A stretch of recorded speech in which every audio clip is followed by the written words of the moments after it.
Did you ever think you would make it? I feel I'm so close, I could taste sweet victory. I know this life meant for me. Adam, what's your point? The future looks bright. My handshake is better than anything I ever saw. It's right here. You are a one-of-one? My son's right. I don't think I've ever said this before.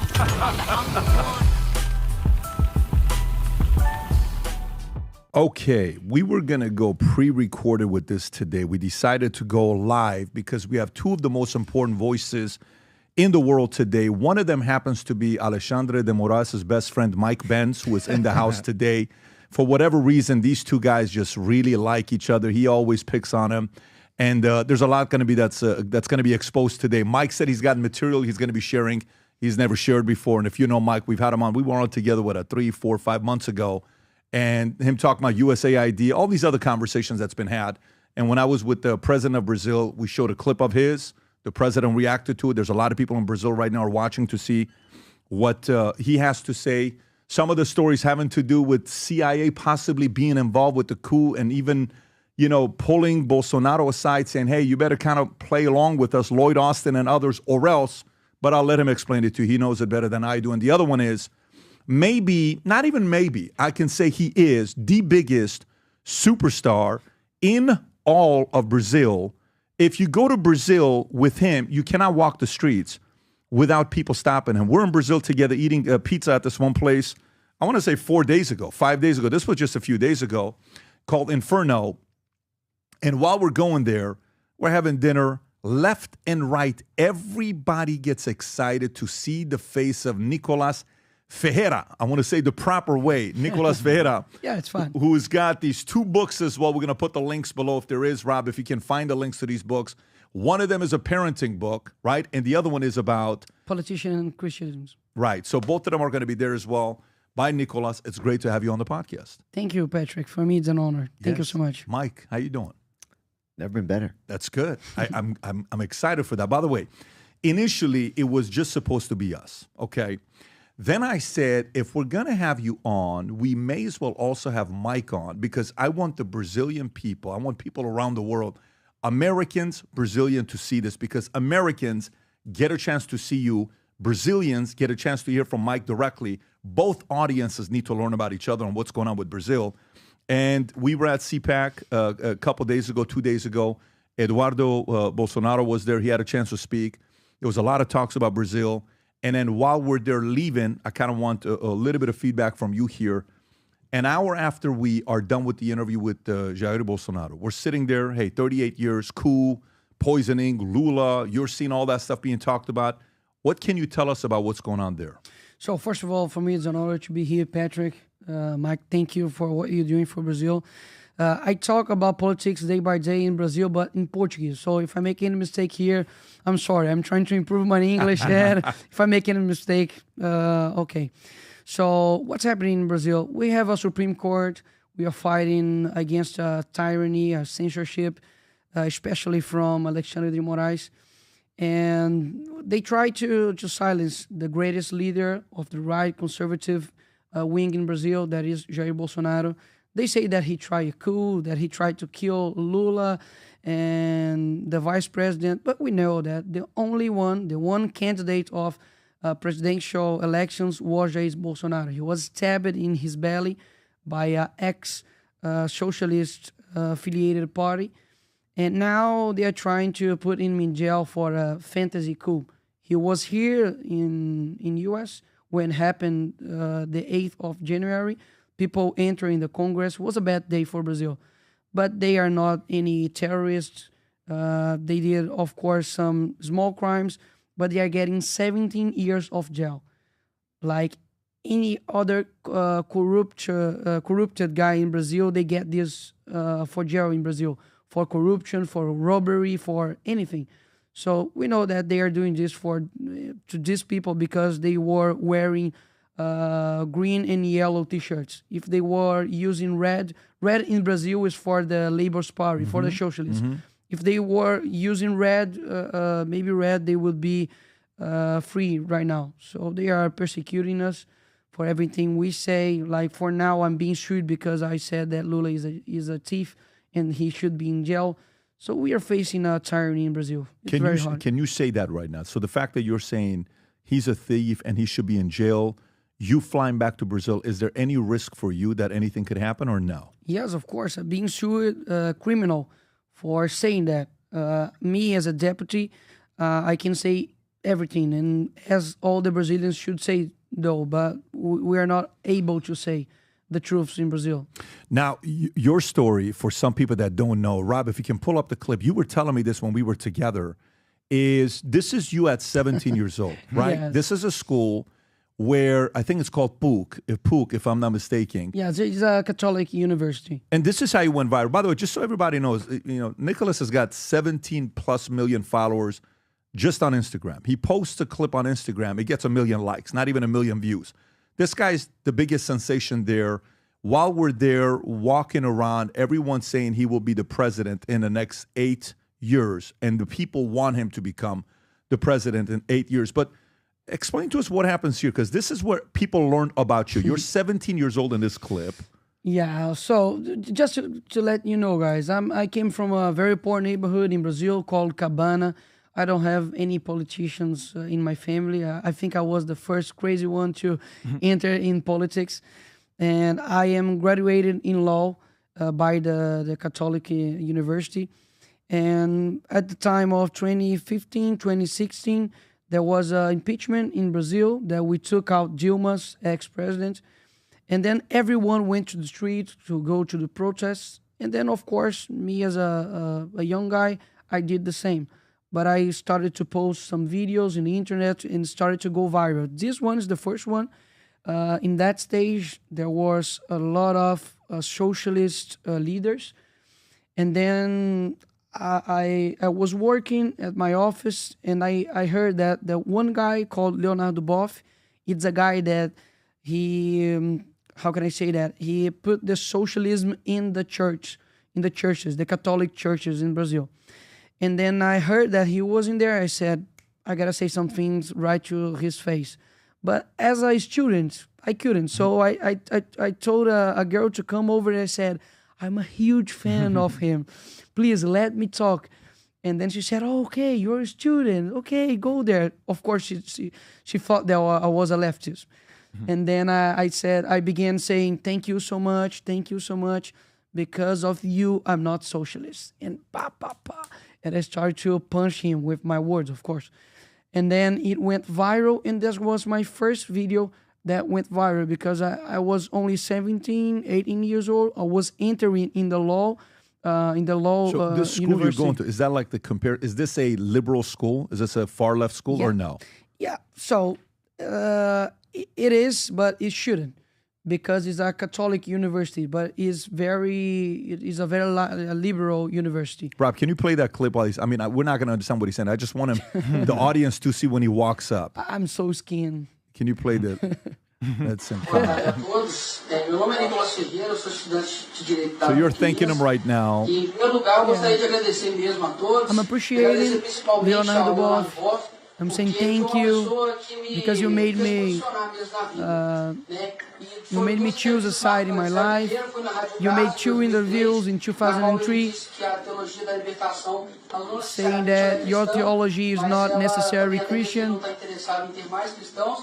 E a segunda é uma entrevista mais recente, In the né, que second ele disse interview, que é muito preconceito mesmo, uma pessoa that sempre comunista, he said foi a that pior communism coisa do mundo, né? was the worst thing in the world. A person said that, and he said that it was wrong. So how I know that how left is a hypocrite? You're saying this to his face. Yeah, I'm saying through his face. You can pause it right here, Rob. So you play this clip. This goes out. Is this the first time Brazil learned about you? Like prior to this, they don't know who you are. Yeah, I think it was the first time. First time. They didn't know who I was. And at this point, do you have any aspirations of getting into politics or not yet? No, I was only into the protests, making some videos, and I wasn't running for anything. I was just 18 years old. I couldn't even run for city councilor. You have to be 21. Got it. Yep. So, obviously, from there to now, with what's going on with Brazil, Mike, for you, when you started talking about, I think it was the clip that we played in the interview with Steve Bannon, where you're explaining the fact that, what really is taking place in Brazil, the powers behind it. And I think even when you were with Joe, on Joe's, you explained the fact that they went to tell him, Bolsonaro, I'll let you tell the story. What is the exchange with how the U.S. was involved with the elections in Brazil? Well, are you referring to, when you say they went to tell Bolsonaro?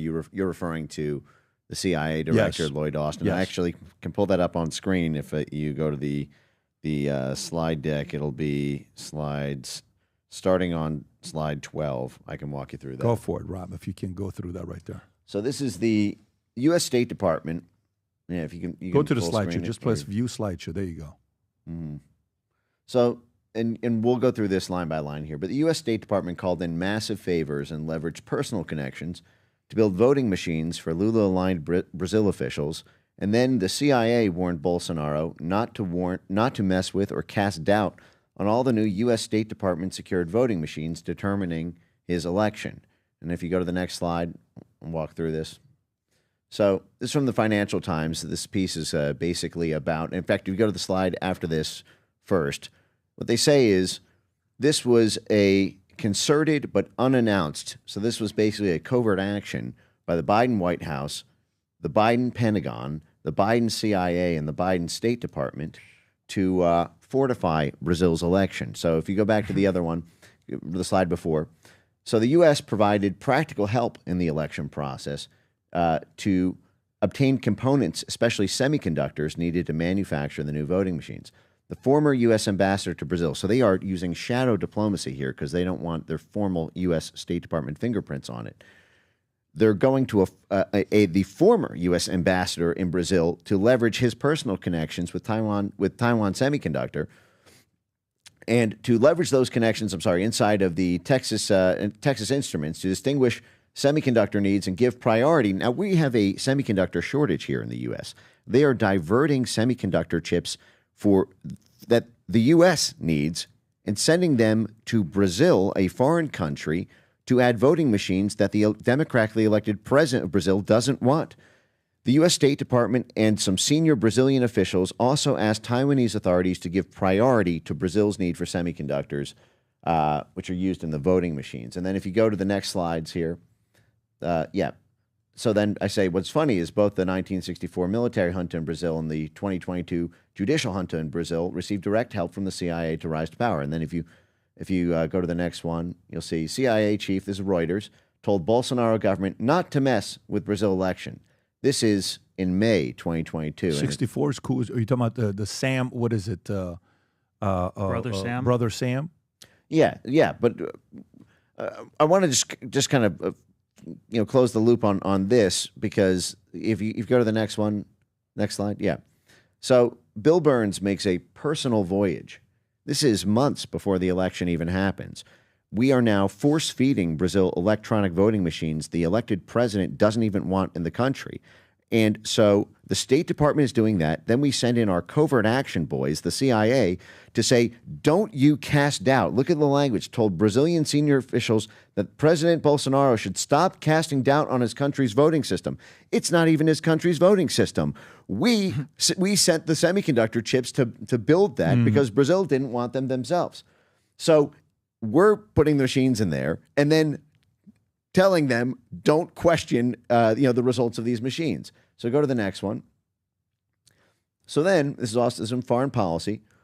A month after Bill Burns, it was the Pentagon Secretary, Lloyd Austin's turn to go down to Brazil and push the chief of the Brazilian Armed Forces to commit to actually do a pledge. Go to the next slide. Brazil manifestos seek to rein in Bolsonaro before election. This is before the election, in a July conference with regional defense ministers. So we are personally paying, as U.S. taxpayers, for the head of the Central Intelligence Agency to go down there. We are suffering under a chip shortage, and we are getting that diverted so that electronic voting machines can go down. Then we are paying for the flights of the CIA director to go down and warn them not to cast doubt on the machines that they couldn't build without us and that the president didn't want. So this was, and actually, let me show you something else here as well. While Mike, the question here before we go to the next thing: why are they doing this? Well, why do they care? So my focus on this is on the internet censorship side. This is, I love the people of Brazil. I love Brazilian zouk dancing. I've always been around Brazilian people. I don't speak Portuguese, but I didn't seek this out. This was something that was an unavoidable, inescapable reality of the U.S. censorship work that I was focused on. It was a recurring fact since Trump won the election in 2016, and as soon as Bolsonaro started gaining traction in Brazil, that these issues were interlinked, that they wanted to stop Bolsonaro for the same reasons they wanted to stop Donald Trump. I have that much 100%. There are other issues, so I have this big unpublished report that I'm just showing you some things from here tonight, but that'll be published sometime in the next several months. There is the open question. So the technical reason they said they did it is because Bolsonaro is a threat to democracy. And who's they? The CIA and Biden? The CIA, Biden, State Department, USAID, the NGO swarm. We have this concept called democracy promotion programs, which is, this idea that if something is categorized as an authoritarian threat or it leads to illiberal democracy without sufficient democratic institutional safeguards, we deputize our democracy promotion programs to basically overturn their governments, to do regime change operations, to institute judicial reforms in the country, to control their prosecutors, their judges, their universities, their unions, their media ecosystems, in order to manage their democracy. And when something gets categorized as a threat to democracy, that's a technical term that unleashes the capabilities of our regime change apparatus. Now, they did that to Trump. They did that to Bolsonaro.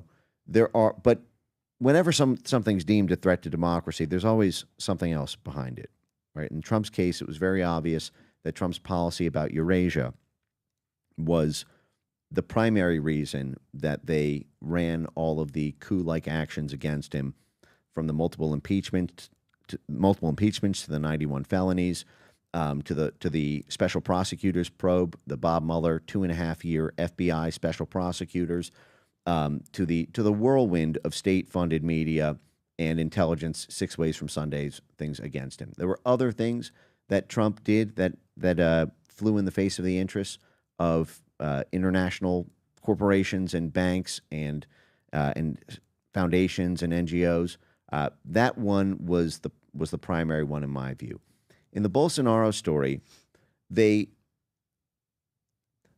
since my primary focus is on internet censorship, it's very easy for me to tell that story, and I can walk you through that whole thing.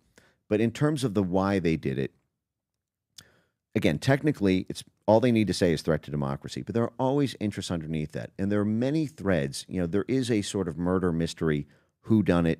There are many financial interests in Brazil. There are many U.S. multinational corporations of interest there.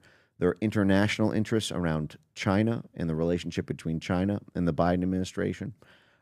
There's the connection with the unions and many of the union groups, and there's several others. And this is actually why I'm happy to sit in and sort of play second chair to Nikolas, because I have my own questions around the specifics of who financially benefit from any of these things. Because, for example, Lula connected his whole government to China. And he was very open about that. This is the sort of thing that the State Department and the CIA and USAID typically run operations to stop. And yet you had this very strange situation where we ran these operations to install it. Just this Chinese influence in Brazil.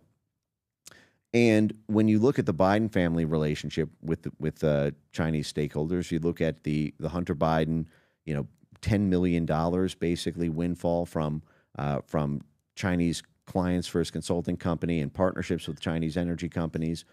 You see this recurring pattern with the Biden administration. I don't have, though, since everything I do is open source, I don't have any confessions from people in the U.S. Okay, so can I just unpack what I think you're saying, and then tell me if that's kind of what you're saying, and then Nikolas, I'm going to come to you next. So, are you saying hypothetically, to the average person, not somebody that's Mike Benz caliber, this is your world, deputy, you're in working with the State Department, you're in the world, internet, you're around it. This is your world that you study.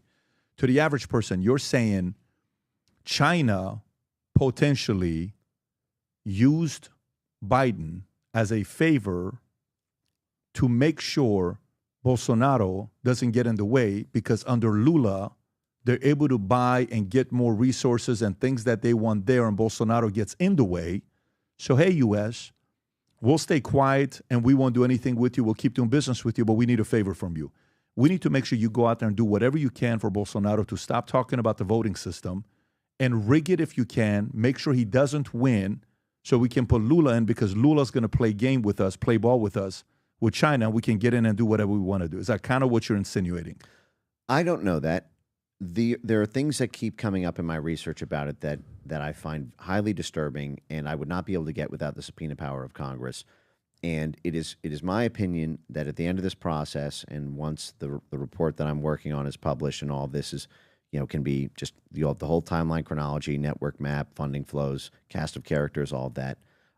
It's my belief that that it would be beneficial for the American people to understand, to have an autopsy of the rogue activity of their own government, for any of the oversight bodies that we currently have set up, whether that is the weaponization subcommittee of Jim Jordan, whether that's the House Foreign Affairs or Senate Foreign Affairs committees, whether that is declassifying federal secrets, frankly, from covert actions involved in this. There are any number of subpoena power equipped courts, congressional committees that could probe those questions. Most immediately, what comes up most frequently publicly in this, and what they talk about, is this international exchange of ideas between Trumpism and Bolsonaroism, and that's a very simple one to understand, right? Which is just the raw political calculus of, you get rid of Bolsonaro, you get rid of Trump, you get rid of and this is a direct quote, the international exchange of ideas. You can actually go to my foundation's website, it's foundationforfreedomonline.com. If you put Brazil into the search at the top, you'll see, oh, yeah, one word. Yep. And you just put Brazil on the top, and you'll see a report that I published a little over 2 years ago. U.S. tax dollars funding text message censorship in Brazil. Published this in July 2022, so just in time for the CIA director to descend on Brazil. And you'll see we U.S. taxpayers paid to get the censorship state installed in Brazil. And if U.S. taxpayers? Yes, because this is all USAID and NED and the NGOs that are all funded in Brazil. Private texts to family and friends are fast becoming as targeted by counter disinformation techniques as public-facing posts on social media. This escalation of fact-checkers' interventions and sharing limits on text has been introduced through new speech constraints on popular encrypted apps such as WhatsApp, Telegram, and Rob, can you go a little bit higher so I can read the last sentence? These developments are being funded by millions of dollars in U.S. tax.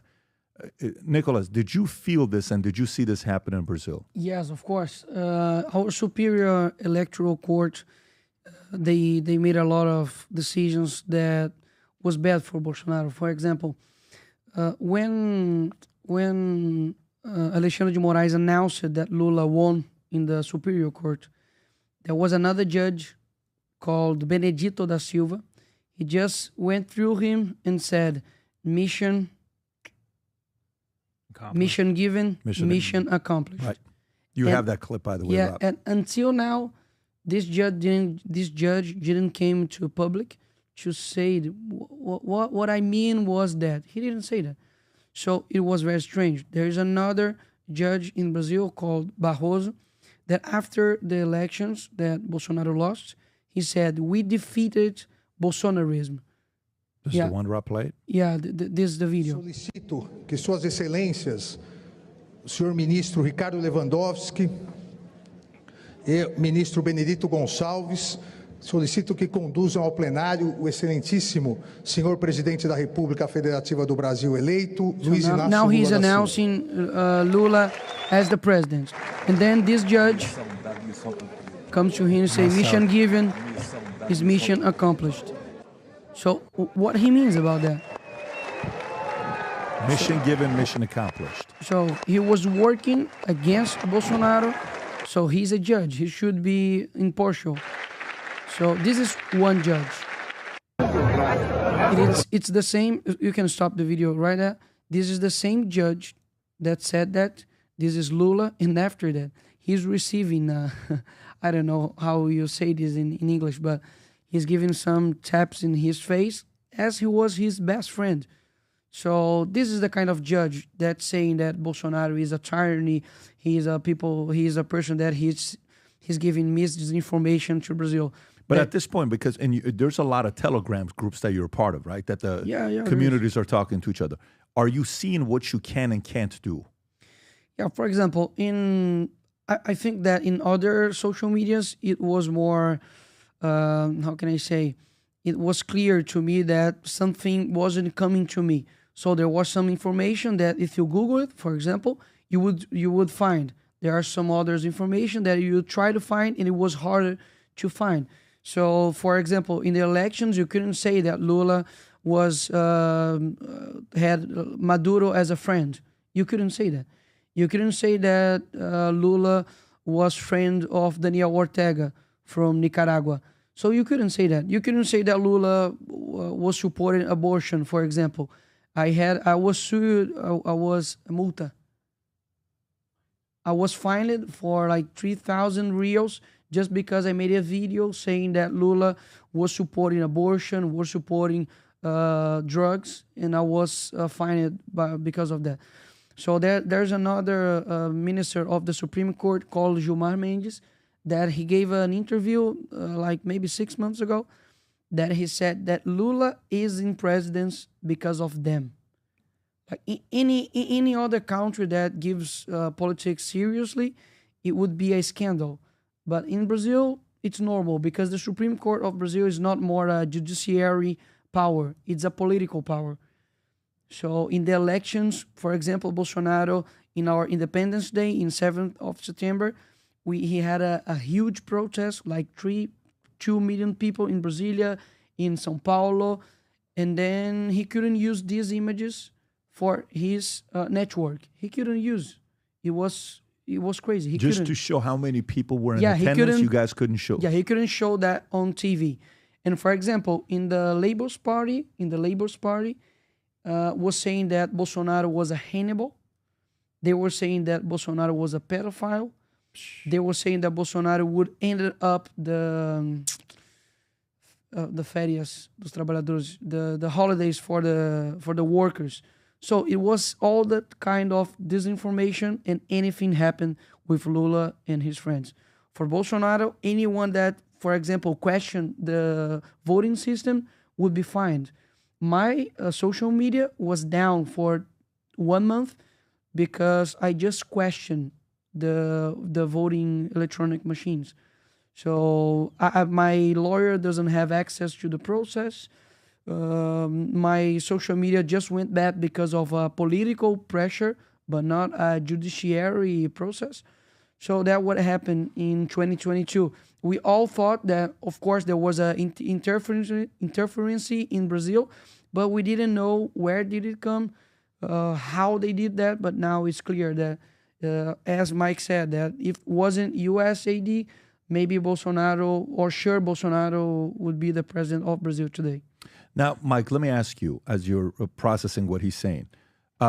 When I was with the president, I asked him, so, for example, what can U.S. do under Trump? Because we saw that Lula's popularity when he was done being president after the 8 years he was in from 2003 to 2011, he left with a popularity of 80%, 81%. It was very high. And then he goes and does his time. You know, his wife has the stroke. She passes away. He gets 12 years. Alexandre de Moraes comes in, takes him out. Bolsonaro wins in 2018. And then they bring him out to make sure he beats, Bolsonaro, and boom, the rest is history. But I asked him the question, I said, so now Lula's popularity went from 80% to 24%, the lowest it's ever been in Brazil. It's not a good thing. Brazilians don't like this guy.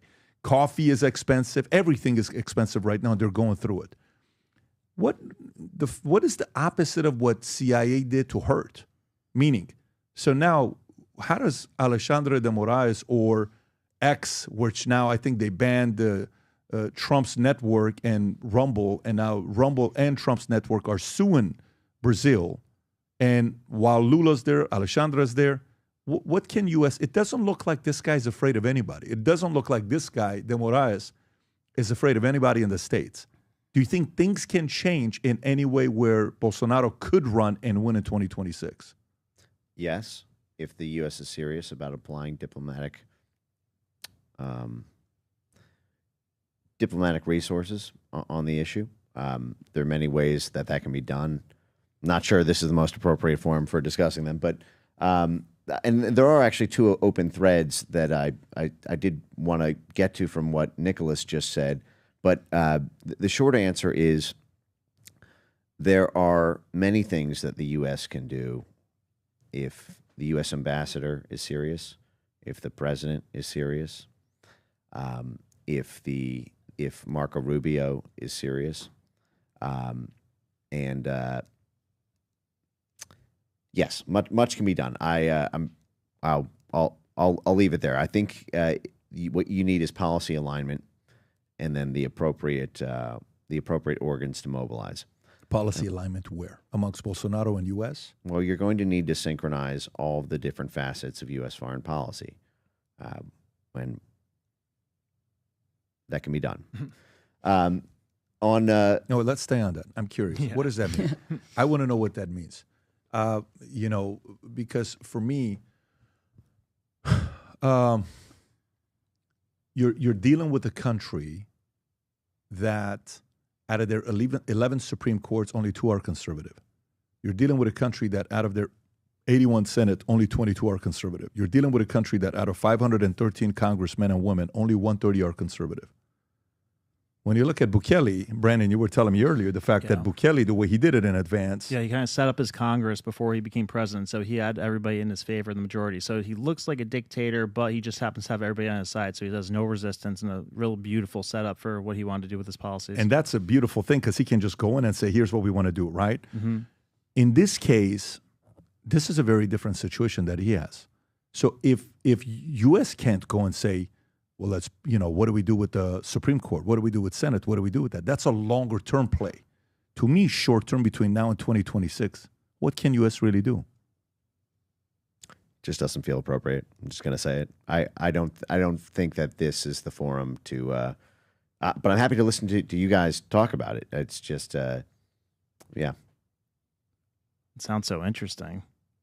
Yeah, one thing I can say is all Brazilians, Mike, we are hopefully that this guy pays for what he's doing, because what we think, what we feel day by day is that he's the law and anyone can put him in his place. And he's just dobrando a aposta.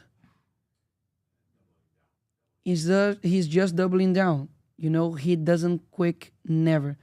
So I agree with Mike. It's difficult to say what U.S. should do with a judge, a Supreme Federal Court judge, but we all hope that he pays for what he's doing, because he's doing very bad things with people. We didn't talk about the 8th of January yet, but there are a lot of innocents. They are still in jail. There are 17 years of jail, and he doesn't quit. He's just doing this because he hates the right wing, hates the conservatives, and the most, he hates Bolsonaro. They want to put him in jail for a fantasy coup. So we want to see like this guy paying for justice, Mike, Dan Bongino got a job today. Is it the McDonald's job from he took over from Trump job, working with cash, right? When are you getting a job? Because it almost seems like you're applying. It almost seems like what you're saying, that my read on what you just did right now is, hey, the right person, you are a right person, you have a way of doing it, you could be the one helping out. Are you, one, either in talks, or two, if you're not, are you open if they were to offer you something?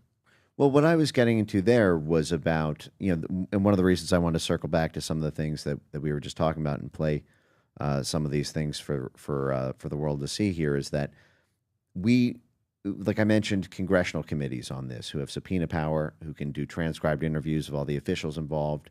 who can use the power of the purse to slash budgets, who can do public hearings and put this all out, and prosecutors who in the U.S. who can take appropriate action to the extent that there's criminal wrongdoing.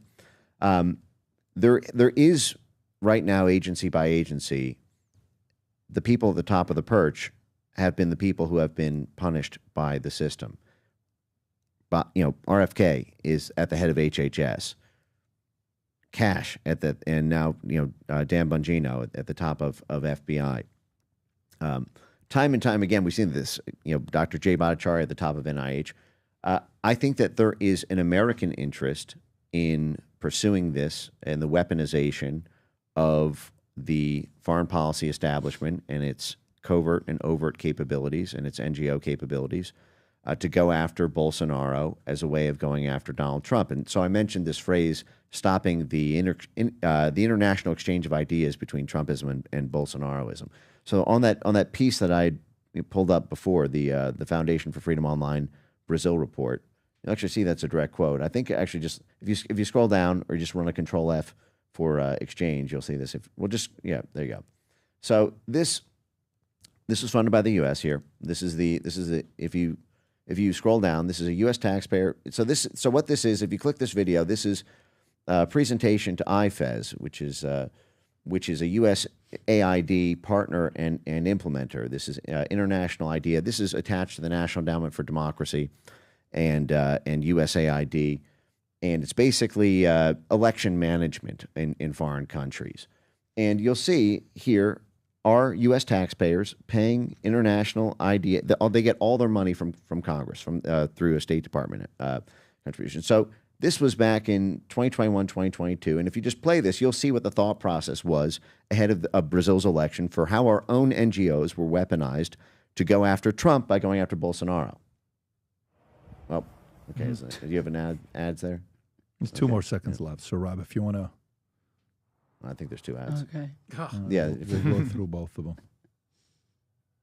look forward to your words of wisdom on how we can build up society's defenses against disinformation, and more specifically, on which measures have proven most effective. This is international idea. This is our. Sure, I would address.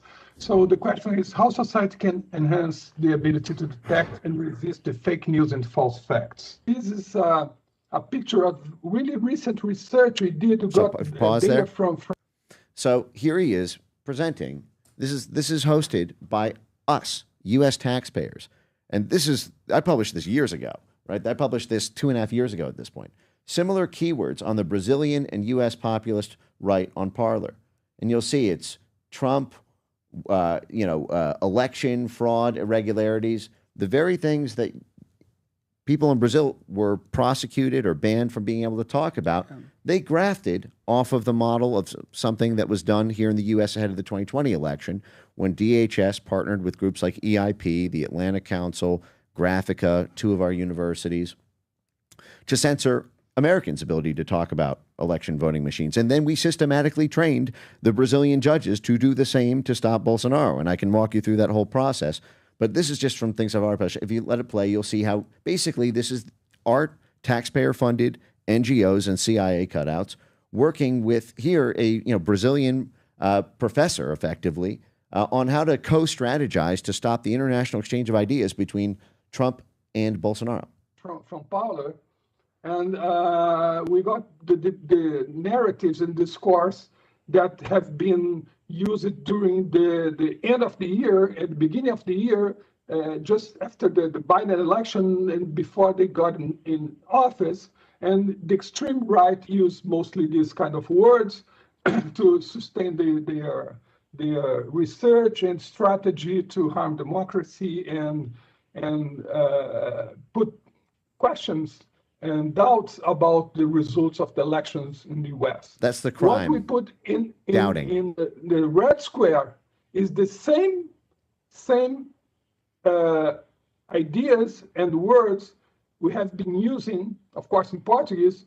You can get in from our political discussion in the social networks from the extreme rights. So extreme right in Brazil is important as well, and get the same message and translate it in Portuguese and put it in the boundaries of our culture.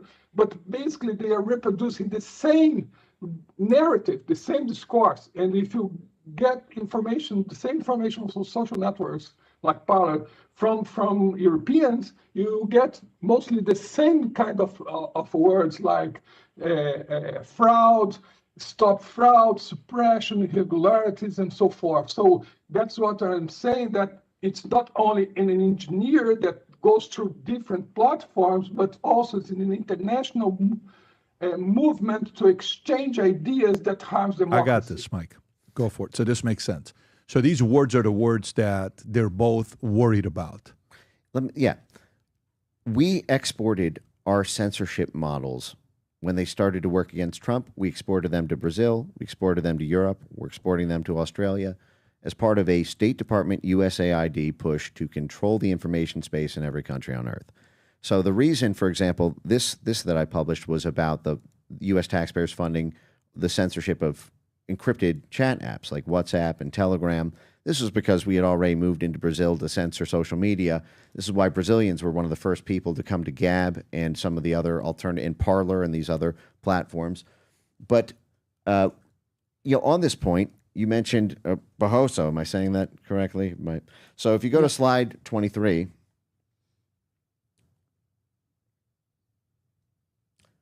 Barroso. Yes. That's him. Yes. So this is NDI. NDI is the DNC branch. It's the CIA wing of the DNC. NDI is the Democrat Party wing of the National Endowment for Democracy. The National Endowment for Democracy is the premier CIA cutout of our tens of thousands around the world. It's a big umbrella one. It was created in 1983. It was conceived in the office of the CIA director, William Casey. The CIA had gotten in a lot of trouble just a few years earlier when the heart attack gun was held up in front of Congress. The Democrats hated the CIA. Ronald Reagan wanted it back. They couldn't get that approved. They couldn't get the powers back because Democrats controlled the lower house of Congress. And so they came up with an idea to create the National Endowment for Democracy, to have an outside NGO funded by the State Department where all the grants are reviewed by the CIA, go out and be the operations arm, basically a plausible deniability layer for the CIA, the same way the CIA provides that plausible deniability layer for the State Department. They have four core force. IRI, which is the Republican branch of the CIA, of the NED. It's the International Republican Institute. It was founded by John McCain, who ran for president in 2008, the Republican nominee. On its board are people like Mitt Romney, who ran for president in 2012. Basically, until Trump, you had to be IRI if you wanted to run for president in the Republican Party. On the Democrat side, it's called the other political core for is called NDI, the National Democratic Institute, who was the Hunter Biden, for example, is on the chairman's advisory board of the NDI. If you've ever heard me talking about the wonderful CIA world of Hunter Biden, but NDI again is fully funded by the U.S. government. They get hundreds of millions of dollars every year. They are notorious for regime change and organizing street riots, penetrating the unions in countries, penetrating their for-profit companies, penetrating academia, mobilizing student youths to take to the streets. And here you have the NDI senior elections advisor encouraging Brazil's top judge, Barroso, to, if you just play this clip here in this rumble, you'll see. This again. So we're paying. How long is it? You can just play like the first 30 seconds to get the idea of it. And you can, if you need to mute that for the ads for a second. I just want to show you that all of this is meticulously, forensically detailed. Yeah. This will go out to all the panelists, and just feel free if you have some strong feelings about it to answer, because I did want to talk a bit about something that we know about. Disinformation campaigns have often specifically targeted women and marginalized communities. We want to hear from him, right? Can you fast forward to when he speaks? Right? Well, you'll see what she. Online harassment. Can you pause for a second? She presses him to do more to censor non-inclusive speech. Yeah. This is our taxpayer-funded CIA cutout pushing the top judge in Brazil to do more to censor. And in fact, if you can play that out, or if you I've got a million of these clips. We trained all their judges. I mean, I can show you. We trained all of Brazil's judges. Yes. It was in fact in the program, the banner program that coordinated this. They said one of the specific reasons they did this is so that these judicial institutions, what they call them EMBs, election management bodies. This has been a big push since Trump won to control the judiciaries, because USAID in its charter is allowed to do so-called judicial reform to influence the laws and the judicial decisions in foreign countries. And so, you can, if you don't want to sit through this whole thing, but you can hear her say, this is in the report with millions of other things, but I'll put this on my X account for folks, right after this. But if you want to go to the next slide, you'll see, if you want to just hear straight from the horse's mouth without having to skip around. So this is a presentation of the top judge in Brazil to the Wilson Center, which is the close partner and implementer of the U.S. State Department. It gets, I think, over 30% of its annual funds directly from U.S. taxpayers. It is one of our flank of State Department interlocutors. Nikolas, do you know who he is? Yes, of course I know. That was the guy that I told you here like 10 minutes ago, that he said that we defeated Bolsonaro, we defeated Bolsonarism. After that, Bolsonaro lost the elections. Yeah. Now, if you want to play that, I can give you a background. They did a whole war game for teaching them how to censor, a Bolsonaro post. The Wilson Center, the State Department funded Wilson Center, with them. But which clip are you talking about? This one. If you want to just listen, if you just skip to the end of it, just do the last 45 seconds, and you'll get the picture of it. We brought them in for this. Or actually, no. Start a little bit before that. Yeah, right there. That's fine. You'll see. This page and check if information is true.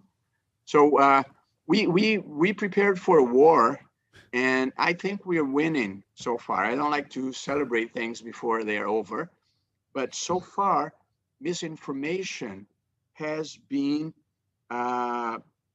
very unimportant in this election compared to what happened before. And so what we did, I think we got rid or we prevented what we call the useful innocents, people that would forward fake news, just without knowing or for not being conscious. I think we scare the amateurs and the professionals, the digital militias that have a hierarchy and are funded. We are paying very much attention to them, and a couple of them we have dismantled with the federal police and with great publicity. So I think we reduced disinformation campaigns to a minimum in these elections, fortunately. Okay, so if you pause there. Now, the Wilson Center is a U.S. State Department organ. We pay for this. The Wilson Center then got together with Brazilian judges and officials and did a whole disinformation war game to train them on the best practices of what we had used to censor Trump during the 2020 election. Who else was at the Wilson Center? Nina Jankovic, the head of the Disinformation Governance Board. We are literally taking best practices from the U.S. that were used to stop Trump from winning in 2020 and training every organ. We went around to the prosecutors, the judges, the universities. There's a whole story here with the unions. Top to bottom, we spent tens of millions of dollars. And so is it a big loss for them to lose USAID, or is that just the tip of the iceberg? Oh, my God. Because, it seems like they're a bit on an island without them. Is that correct, or is this, is there the NED still? Yes, they're in a full-blown panic over it. And now there's a question of if they can offset that through funding from the EU and other international bodies like the UN. They want to try to create sort of like replacement funding through the private donor networks, through the Soros networks and the Gates networks are going to have to pay, the Craig Newmark networks, the Piero Midyar networks, the Reid Hoffman networks may have to spend their own billions, to offset that. But they're also working with these in power. The censors in exile here in the U.S. are trying to get this funding to continue this work by partnering with foreign governments to get it now that USAID is down. But that is it's going to cost them a lot. Mike, let me ask you a question. Have have you been, again, 3 questions I've asked you. You're very good at dodging any question I ask. I don't think you've answered a single question of mine. I think you just came with a PowerPoint to present. I ask you, since you have knowledge in this. He brought up Barroso. I know. I'm asking, since you have knowledge in this, I ask you with Dan Bongino, we would want someone like you on the inside to help something like this if you're knowledgeable in it. Are you open to the idea if they do reach out? And have you had any of the conversations? You don't have to answer the second one, but the first one. I just want to be useful. You just want to be useful, which means yes. Yes. That's what that means. Whatever the best role for me is. Okay. You know, So my North Star here is about freedom of speech. Okay. And, you know, it's not about trying to get a particular person elected. It's not about, you know, what happens in foreign countries, you know, for the sake of what happens there. It's, you know, like I said, I think Bolsonaro is a hero. I think he's a martyr figure. I think it's a human rights violation what happened to him. My priority is, as an American, to tell this story about Brazil, because this is a story of the American government.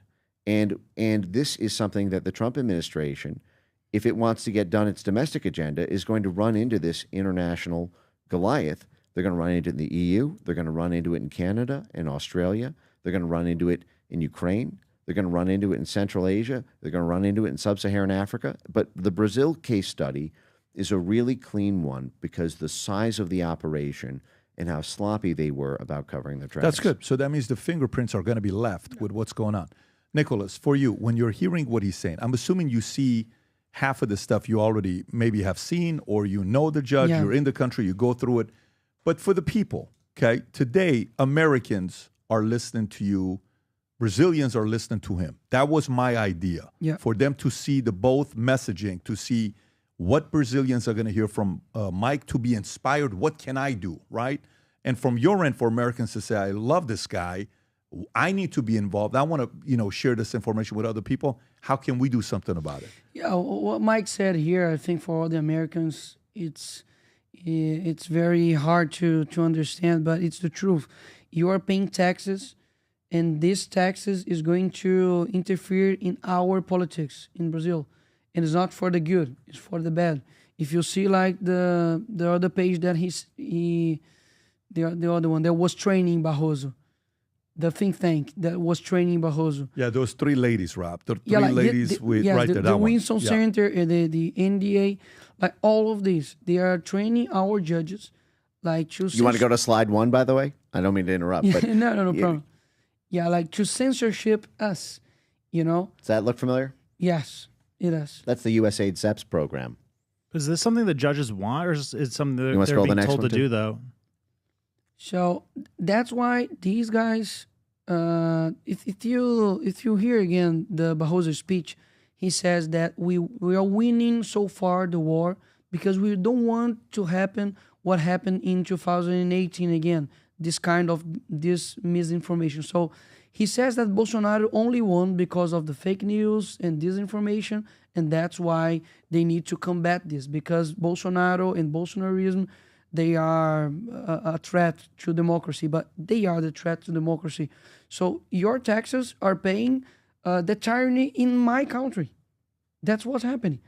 So these guys are interfering in our politics, and for the bad. As I was saying, I don't want them to interfere in nothing, either in right or neither in left, because we want a free country, a sovereign country. And that's why day by day they try to censorship us. For example, if you put the other slide that says the rating unapproval of Brazil, of Lula's, this thing, it's from 14 February of this year, approval rating of Brazil's Lula's falls to 34 for 35. And this is the reason of that, it's mainly because of video of me that I did on Instagram. I posted a video on Instagram because in Brazil, informal work is very widespread. And Lula government, as all the socialist government, they try to collect more tax from people. And then I made a video. It's up, go up more. This first one, I made this video and saying that 8.8 million likes. Yeah, it How many? has. Can you click on to see how many views this video got, Rob? Wow. Just click on the numbers of likes. Yeah. It'll show you if you click on that. Let me check it here. I think you need to go out. Middle column, No, right? press on Reels. Yep. And then you go down. You're gonna find it. Okay, there you go. Yeah. Whoa. 327 Sheesh. million. Like this video, I think it's the most viewed video in 24 hours in the whole world. And that happened because all Brazilians were very unsatisfied and still unsatisfied with Lula government. And then they did. What are you saying in the message? Because the government tried to implement a measure to tax informal workers who move up 5,000 reals. It's less than $1,000 in their account. So anyone who was an informal worker and made this, who moved this in their bank account, would have the government controlling what he's doing in his bank account. So this small business would be very, how can I say, hurted. You know what I want? How this- long is that video, by the way? How long? 4 minutes. So in the video, what are you explaining to them? I'm explaining that the government wants to do this with the small business, that Lula is spending a lot of your money, a lot of your tax money, that the judges, they don't put their bank accounts to open as they want to put the small business. And then I'm saying we need to stop Lula, otherwise he'll stop Brazil. And this video made the government back down, and the government took this What's measure. the date on that video, Rob? Sorry? What's the date on the video? It's It says 5 weeks ago. It's 15 January. Yep, right down here, January 14th. 14th. Wow. Sorry. Yeah, so 1 month after Lula approval rating got down because of this video. And that's why they try to censorship us, because with this video, I passed Lula of followers on Instagram, like or the majority of my videos. They had more than 1 million views, and that's why they try to push us down and say that we are threatening to democracy, because we talk to the people. As I said, I came from a very poor neighborhood. People listen to me, and I'm just speaking the truth. And then after this video, all the Lula's government said that they were going to sue me, that I did fake news, I did disinformation. But in the video, they couldn't find any lies, any fake news. So they couldn't do anything with me, but they threatened me a lot. So my security, I need to walk with more security in Brazil because of this. Because I'm so dangerous. You can see. Look at my face. You're very dangerous. I'm very dangerous to democracy, and there are a lot of traficantes, drug dealers in Brazil. They are being sold. Yeah, there are a lot of drug dealers in Brazil. They are being released by the Supreme Court, and they don't go against this kind of crime organization, but they move the whole world to put me, Bolsonaro, and others in jail. So people in Brazil are just desesperated by this kind of measure. And that's why in 16th of March, we're all going to streets to protest in Rio de Janeiro, Copacabana, with Bolsonaro, because... With Bolsonaro? Yeah, with Bolsonaro, because we need to put an end of in this Where is Supreme Court. Bolsonaro going to be?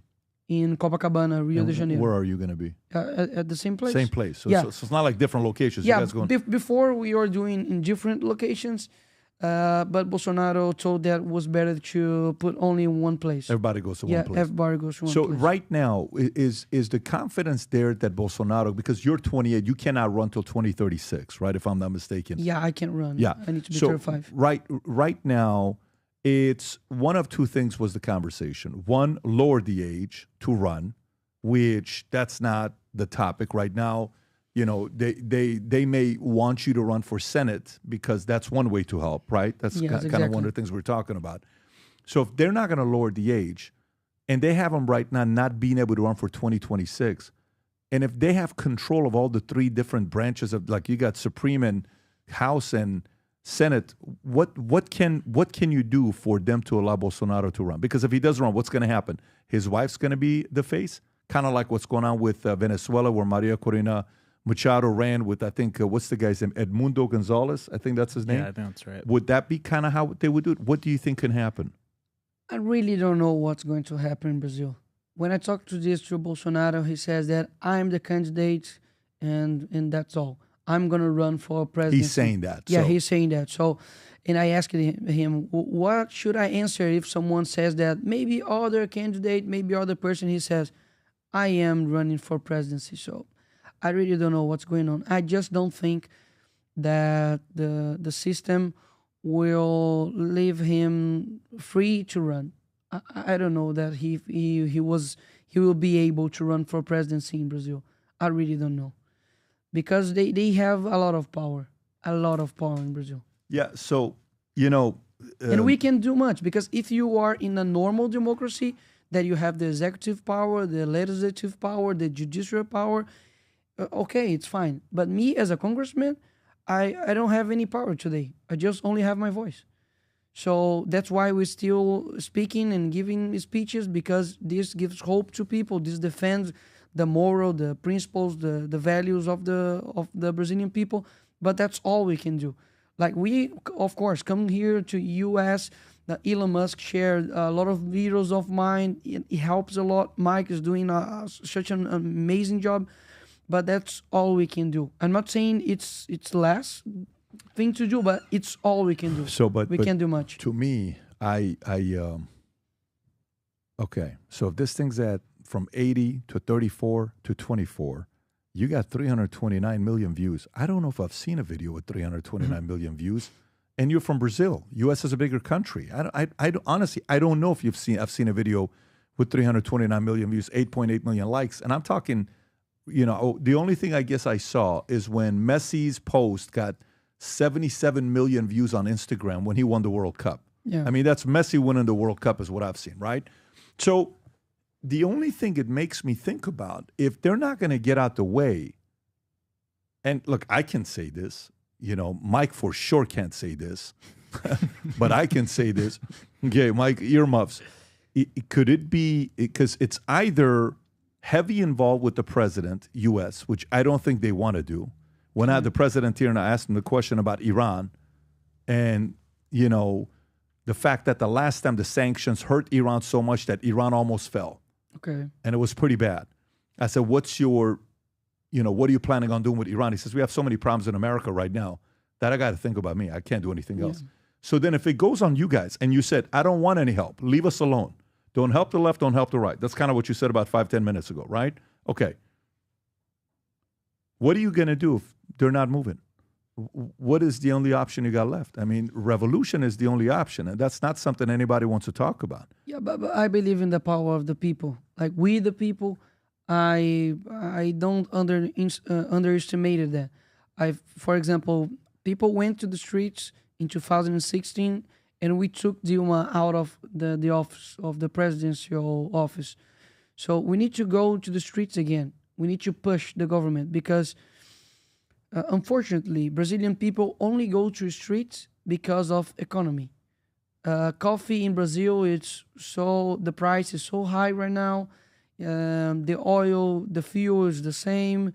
The eggs now in Brazil, it's so a higher level. So people are getting mad. People are getting mad with Lula government, and that's what makes Brazilian people go to the street. But this is sad. Because we need to go to streets not only for economy. We need to go to the streets for our freedom, for our freedom of speech. But Brazil is a huge country. We have a lot of Brazils inside of Brazil.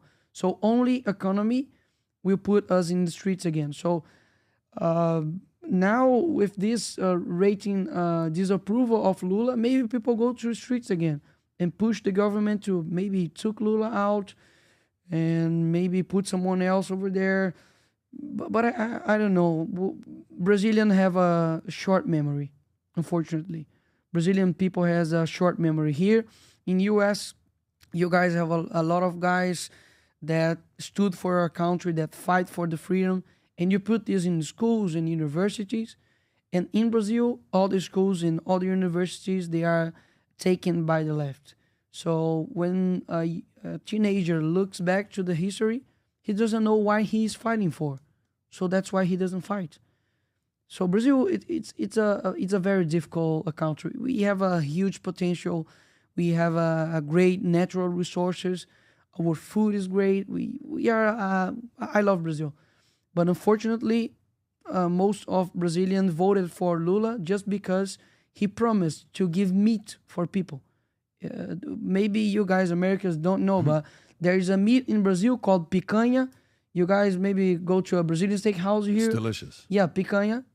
Lula, he definitely said, if you vote for me, I'm going to give you picanha and beer. And that's why Brazilian people voted on him. He was in jail for like more than 500 days. And people in Brazil were like, okay, I want picanha. I'm going to vote for him. So Brazilian people has a blame on it. I know that there's a lot of interference in election in Brazil, but the culture of Brazil needs to change. Like, we are a country that has more than 80% of Christians, but we are not Christians at all. So, it's deeper, the problem in Brazil. That's why, for example, I made this kind of books.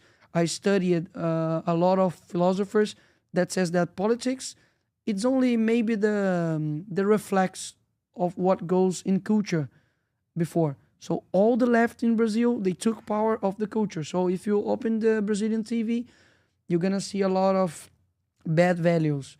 They try to destroy our family only with the novels, with the documentaries in our schools. So it's not only the politics that needs to change in Brazil, it's our culture. That's what I'm trying to do. I'm in the politics, of course, I do my job, I do my work. But in the other side, I try to say to Brazilian people that we need to do individuals' responsibilities. Otherwise, we are not going to change Brazil. Rob, can you go back to that slide you had about the price of coffee? So if you look at this with price of coffee, that's as of December of 2024. Average monthly price of coffee in Brazil from January 2021 to December of 2024. Look where it was just in 21 to where it's at today. And you're saying the people are feeling this. Yeah, because coffee is the most popular drink in Brazil. So everyone drinks it.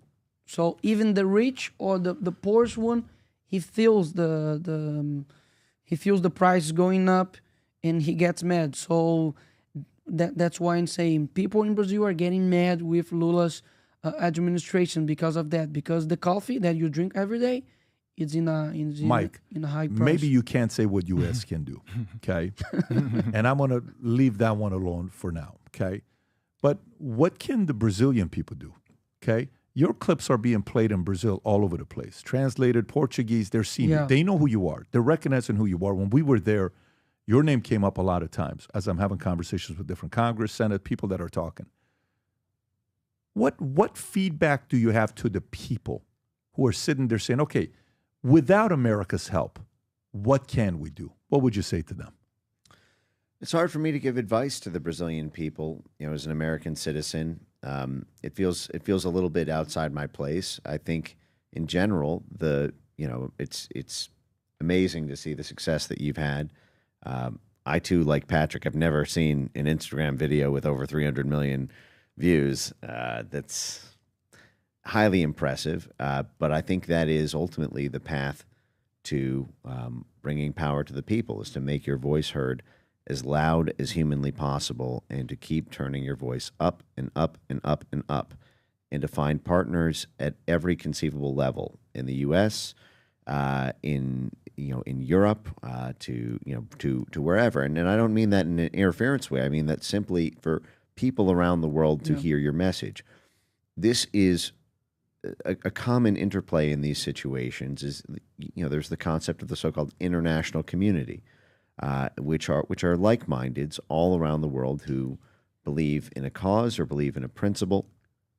And the bigger that tent is, the more that energizes, and the more that also impacts the people in the country, because they will hear the media sirens around the world who amplify that message. It gets out, and support can come from strange places when you sing your song loud enough. And I think you guys are doing the right thing in terms of that. And that's really the only thing it feels appropriate for me to say, because I think below that you start to get to issues around political organizing, and it feels out of place for me to opine on that part of it. But I think it's a great advice. As I was saying, we need to give power to the people. That's all. We all that the tyranny wants to do with the people, it's to underestimate their power. So our voice, I never thought that maybe I can talk about John Baptist here. John Baptist doesn't know what is PBD podcast, but I'm talking about him now. So what we do in life, as the Gladiator says, echoes for all the eternity. So we need to speak. We need to put our voices loud and loud and loud. And then maybe Brazil will shine bright again. Do you think you guys have too many political parties? Because in Congress alone, you got like 24 of them, and then that whole center block, it's what, like 50% of the Congress? And it seems like that kind of jams a lot of things up. So, like, are they consistent with the way they vote, or do they go with, like, in whichever direction the wind's blowing? Yeah, the Congress is a complex team to talk here, but yeah, there's a lot of parties, and the left, it's very strategical to put extreme left, a moderate left, so to take power. So they change their faces as the demon. He put as a angel just to gain you. So you have, for example, in Brazil a party called Socialist and Liberty Party. Yeah. So it doesn't make sense, but they run with this kind of name because they are experts in propaganda. Yeah. So yeah, we need to do a reform. We need to do a reform in our parties and elections, but it's very hard because people who are in charge right now, maybe if we want to do a reform, it's gonna go in a bad way. Can you convert anybody from that center, you think? Because I don't know, it seems like there's some guys that maybe you could pull to your side. Like here we only have 2 political parties, but if you got like several of them in that center block, is there any potential to recruit? I think the ideal maybe is to run like without a party. Maybe you have an independence candidate. It would be nice. But parties in Brazil, it's a huge instrumental of power. If you have a party in Brazil, you are very powerful. Mm-hmm. So I think it's going to be very difficult to change that. Mike, let me ask you, with Kassab, what do you think about Gilberto Kassab? You know, he seems like he's a pretty powerful guy right now with the leader, the center. Yeah, he's the leader of the center in Brazil. He has a great space in São Paulo's government under Tarcísio. Now, for example, Bolsonaro talked to him, I think 1 month ago, because of the people that are in jail of 8 January. We need votes for the amnesty that we are fighting for these people.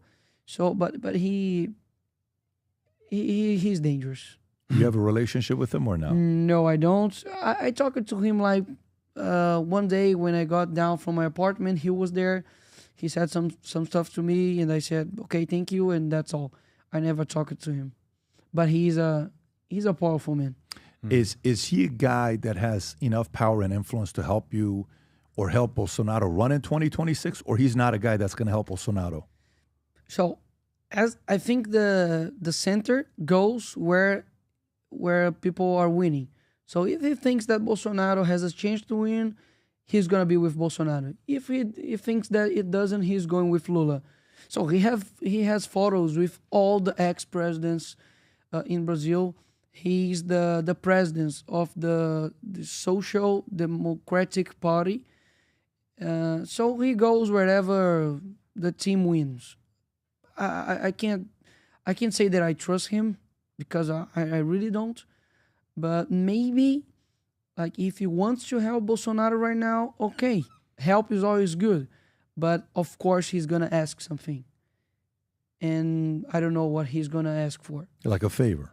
Yeah, of course. The center never comes without a favor, and I don't know if this is favor goes higher than our principal values. I don't know. I don't talk to him, So I'm not in the negotiation of this. Have you ever tried to, like in a strategic way? It's hard because even though I'm the most voted congressman in Brazil, I'm only 28 and I started just right now. So I put in my place. Like my place is here. I'm doing my job. If they want to talk to me, I talk to anyone. If maybe Lula wants to talk to me, I don't know, I wouldn't talk, but okay. But some guys, I would talk because I think this is politics. I didn't choose the presidents of the parties. I didn't choose the deputies that works with me. I didn't choose the Senate. People choose that.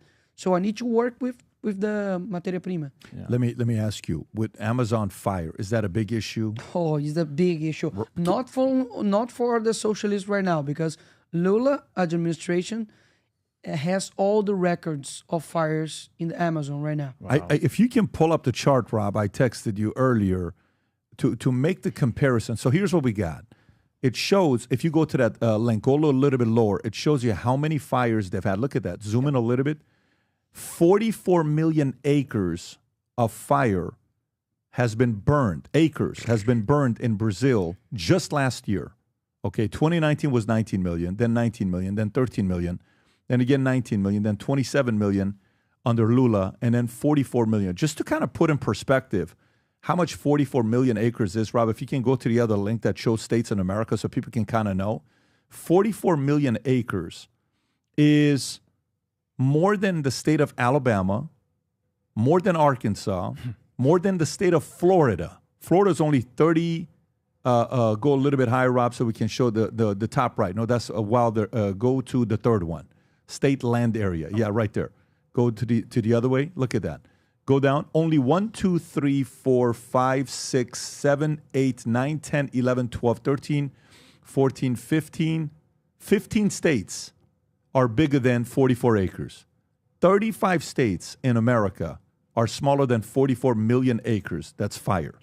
And so what is Lula's administration saying about this? Is this normal to you guys? How do people reacting about this? So when Bolsonaro was in the presidency, there were, of course, fires in Amazon because it's a natural thing, but it was very lower than right now. And I need to remember you, American guys, that Leonardo DiCaprio, Greta, Mark Ruffalo, in the elections, they said that Bolsonaro was putting fire in the Amazon. Emmanuel Macron, for example, he posted an old photo of Amazon burning and said that was under Bolsonaro administration. Get out of here. But it wasn't. So that is the kind of person that we were fighting. Yes, this is not a photo under Bolsonaro administration, but he posted as it was.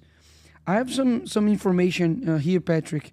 In 2024, the National Institute for Space Research recorded 140,000 fire outbreaks in the region. It's the highest number since 2008, when Lula was also president. So he beat his own record. Additionally, the legal Amazon region experienced in 2024 the highest number of fires in 17 years, according to government data released in January 2025. So there was a lot of propaganda against Bolsonaro, but he did a lot of things, putting army in Amazon to stop the fire. He did a lot of things. But in this time, all the left in the whole world was saying that we don't preserve the Amazon, but there isn't any other country in the world that preserves more the environment than Brazil. We don't. They don't. Like we do a great job, even though it's a tough challenge that we face in Amazon because it's huge. It's huge. It's a huge place. But the left, with Lula, and right now we are facing the top fires in all history. It seems like under Lula, when the fires happen, it's climate change. But when the fires happen under Bolsonaro, it's his fault. It's his fault. It's all Bolsonaro's fault. Now, socialists goes to his house and his wife is cheating on him. He says, Bolsonaro's fault. Like, everything is Bolsonaro's fault, you know? In Brazil, it's like that. I don't think it's different here.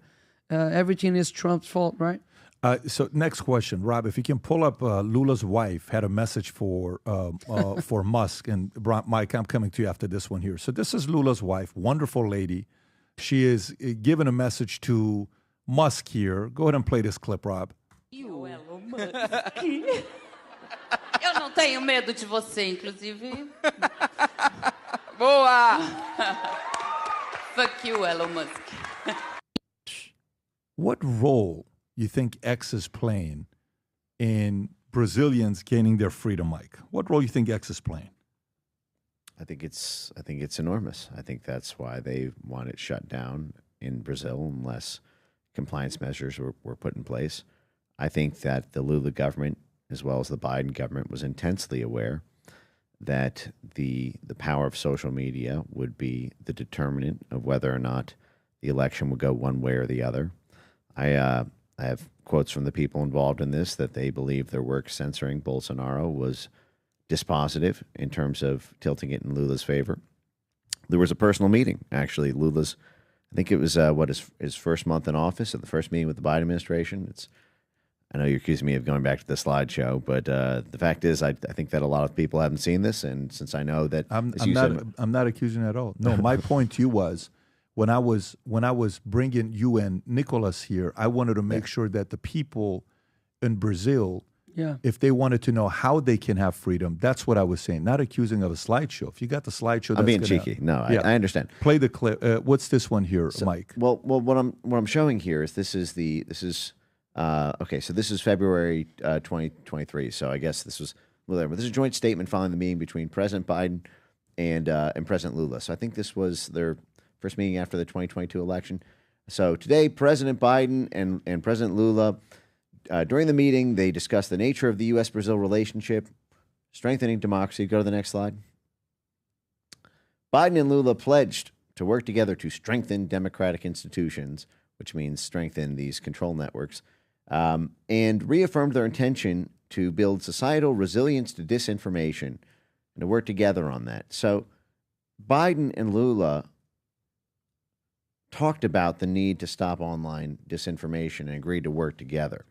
And this is, when I go back to this coordination between the White House, the State Department, the Pentagon, the CIA, the NGOs, this is part of an interagency working group to control the internal politics of Brazil. And that money is still flowing. And it's not just USAID. They're the biggest money spigot. But I'll give you some other examples because I'm actually fascinated about something that Nikolas just said about the fires. But maybe I'll start with if you go to slide, this is, I think, 24, 25. Yeah, next one. Sorry, 25. 25. Can you blow that up? Okay, so here's just one. Rob, can you zoom in a little bit, like even more? Does it allow you or no? It doesn't look like it allows it's all me. good. Go for it, Mike. Yeah. So would you say the unions are more pro-Bolsonaro or pro-Lula in Brazil? It's a union candidate. Yeah. Yeah, the whole thing's unions. So here's a $12 million U.S. Department of Labor. That's my wallet, Patrick, your wallet, U.S. citizens, paying $12 million to the unions in Brazil. So I'm gonna read some of these details, okay? What? 12 million, yes, and this was granted right after the, this was, I think the grant date for this start date was December 2022, right after the 2022 elections. It almost feels like a payoff for some reason. But here you go. Let me read this. Okay, so $12 million given, and you'll see and in fact, if you go to the next, if you go to the one right after, you'll see, so Brazil, and one more over, we'll come back to that in a sec. You'll see, just so you know, you see the numbers here, right? This is on usaspending.gov. You can look this up publicly. It's still active. Brazilian unions, Lula's unions, are still getting paid by you and me. They are taking money from us. We are capacity building. And I'll read you the technical reason they say why. So if you go back two slides again, let's just read this, okay? So the purpose is to improve respect for labor rights and participatory planning with unions in Brazil. Again, this is the Bureau of International Labor Affairs at the Department of Labor. Direct financial support for workers organizing. Build cross-movement networks with civil society organization allies. representing marginalized populations and mobilized. Increased capacity of worker organizations to organize, mobilize, and advocate on their own behalfs here. Populations and beneficiaries are in Brazil, workers and unions with a focus on Afro-Brazilian young and women workers. There's tie-ins to the indigenous sects in Brazil, which the U.S. State Department made a very big play for, which sort of gets me to some of the Amazon Fire elements here. But this is stock standard. We've been funding the Lula machine from every direction, from the State Department, from USAID, from the Department of Labor, from the National Endowment for Democracy Solidarity Center. Can I go off on this for a second? Okay.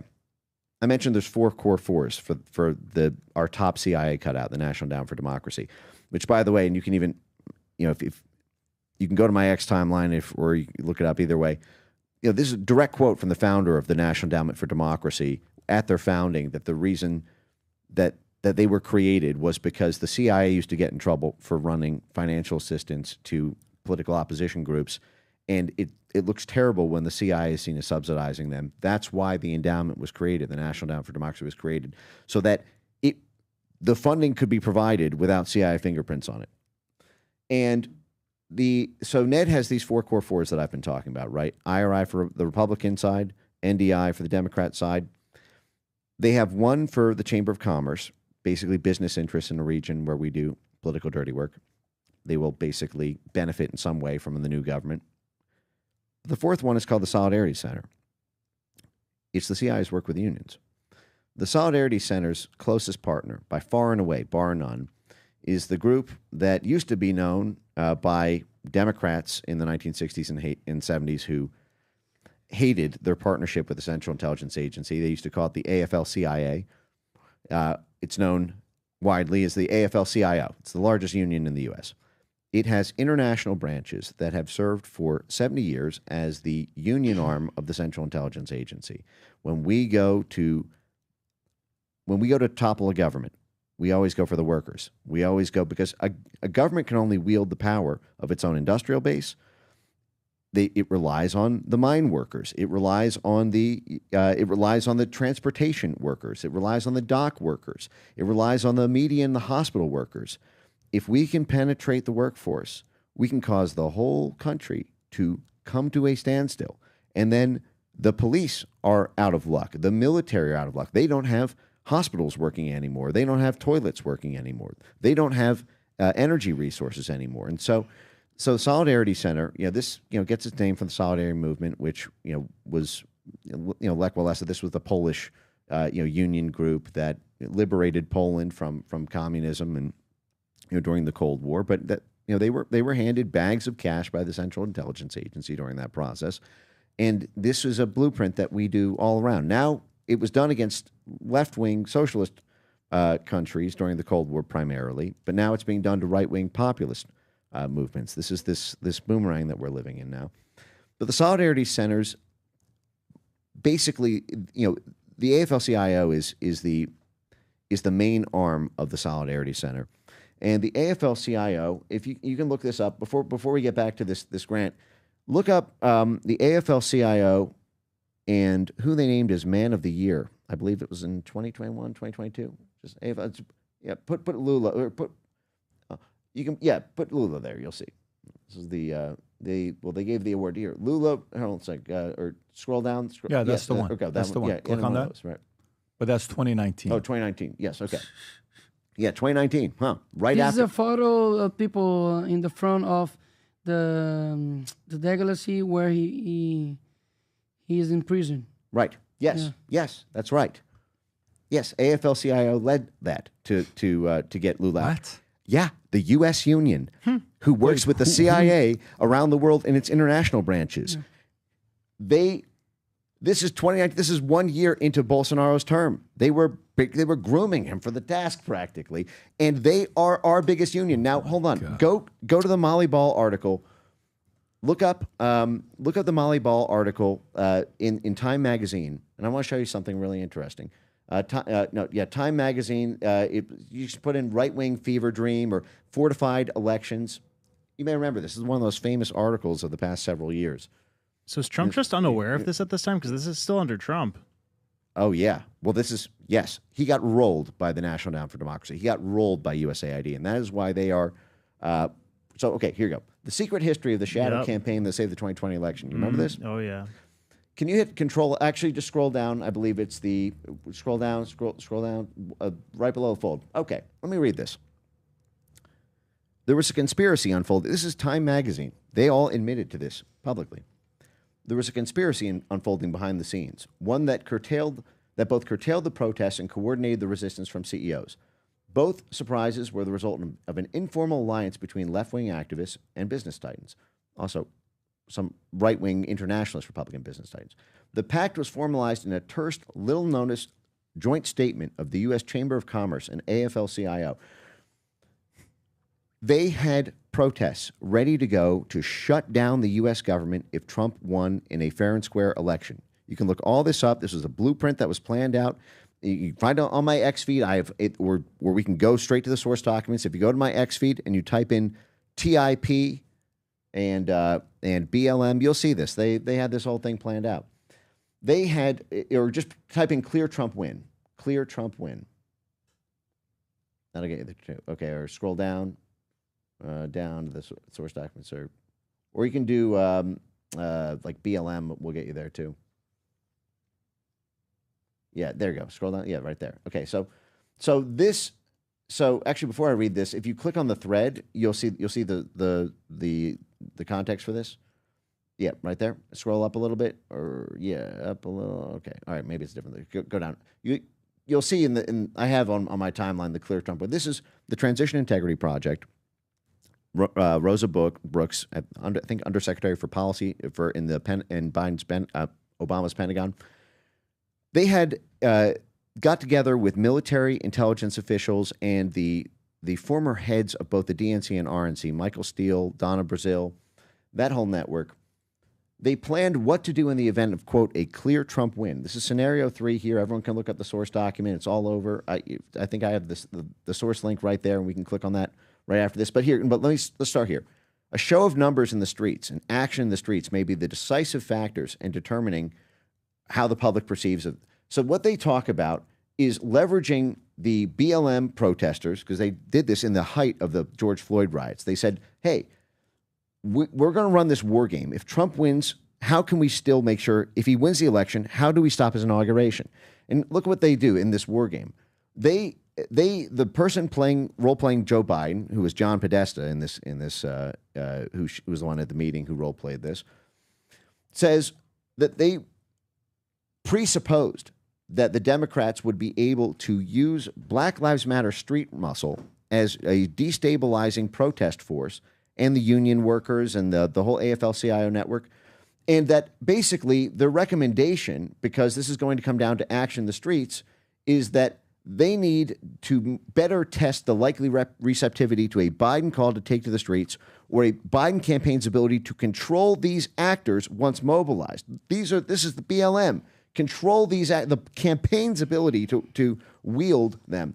And so what they propose is to build strong ties and to build strong ties and be responsive to BLM's demands. That way, BLM will owe them a favor. They talk in this same thing, and you can click the hyperlink so you see. This was, I think, Boston Herald who reported this. They have the source document right here. Type Control F for clear Trump win. Yeah, here it is. This is the word plan. Yeah, and just click again, and you'll get to the second one. You'll see. This is what this all folded under. Okay, how to stop Trump from taking office if he wins fair and square. And what they called for was enhancing resources to the Black Lives Matter Black Lives Matter, which, by the way, is exactly what the Chamber of Commerce did. Remember those billions of dollars from big corporations? And then, lo and behold, there's this secret agreement which doesn't get published until months after the election. And who was actually the one who was going to be mobilizing all of these shut down D.C. protests? Oh, it's the CIA's top union arm, the AFL-CIO, who's behind the same thing in Brazil. And by the way, let me get the kicker here. I mentioned there's 4 core forwards for NED, right? The IRI, NDI, Solidarity Center. You know what the fourth one is? It's called CPAY, the Center for International Private Enterprise. You know what that is? That's the CIA's liaison to the Chamber of Commerce. The exact two groups, the AFL-CIO and the Chamber of Commerce, who teamed up, had an agreement published in Time magazine to oust Trump if he won the election in 2020, teamed up through the National Endowment for Democracy, working in Brazil, that ousted Bolsonaro. And if you remember, they were the ones who were training the judges. They were the ones who ran that whole network. NDI, they set up a whole coalition. It was called D4D, Design for Democracy, spun a spider's web around virtually every Brazilian institution around information control. Patrick, I have a question for Mike. Can I do that? Mike, do you fear for your life? Because you are denouncing CIA and the whole scheme. Do you fear for your life? I think assassinations are a lot rarer nowadays. They've moved towards prosecutors as a much cleaner way to do it. There's been a lot of blowback from assassinations, and they're upset about it. They're very upset about it. The blowback. There's the interesting case of JFK, for example. And even today, the censors talk about conspiracy theories about the CIA maybe assassinating. It was published in the late 90s during the declassifications that the CIA was opening Lee Harvey Oswald's mail before he received it because they had a counterintelligence probe on him. But what I'm getting at is it's very messy when you take out a high-profile figure in an assassination. It's messy because whenever there's a tilt of power, there are attempts to try to get transparency. If you read the CIA assassination guide, which I've done on my X account, and it's very funny. This came out during the Church Committee hearings, and actually it came out in the 1990s during the JFK declassifications. But they talk about how it's imperative to make sure that there's only casual investigation afterwards, and that these things don't have long memories in terms of investigation. And and it was outlawed, and these things are never done directly by the agency. It's always through contractors or other groups. But what they've moved towards is judicial assassination. Okay. That's the clean way to do it. You get them accused of a crime, you throw them away for the rest of their life. What they try, with Trump, with what they're doing to Bolsonaro, and it was my expectation that was going to happen to me eventually, whether it was going to be, under the Biden administration. I saw practically everyone else who made impact be arrested by Merrick Garland and his goons. I thank the Lord every day that that Justice Department has been replaced, because I think the joke I say is they throw me away for 30 years for premeditated jaywalking. They would find a reason, and it's as good as assassination. But that doesn't matter to me.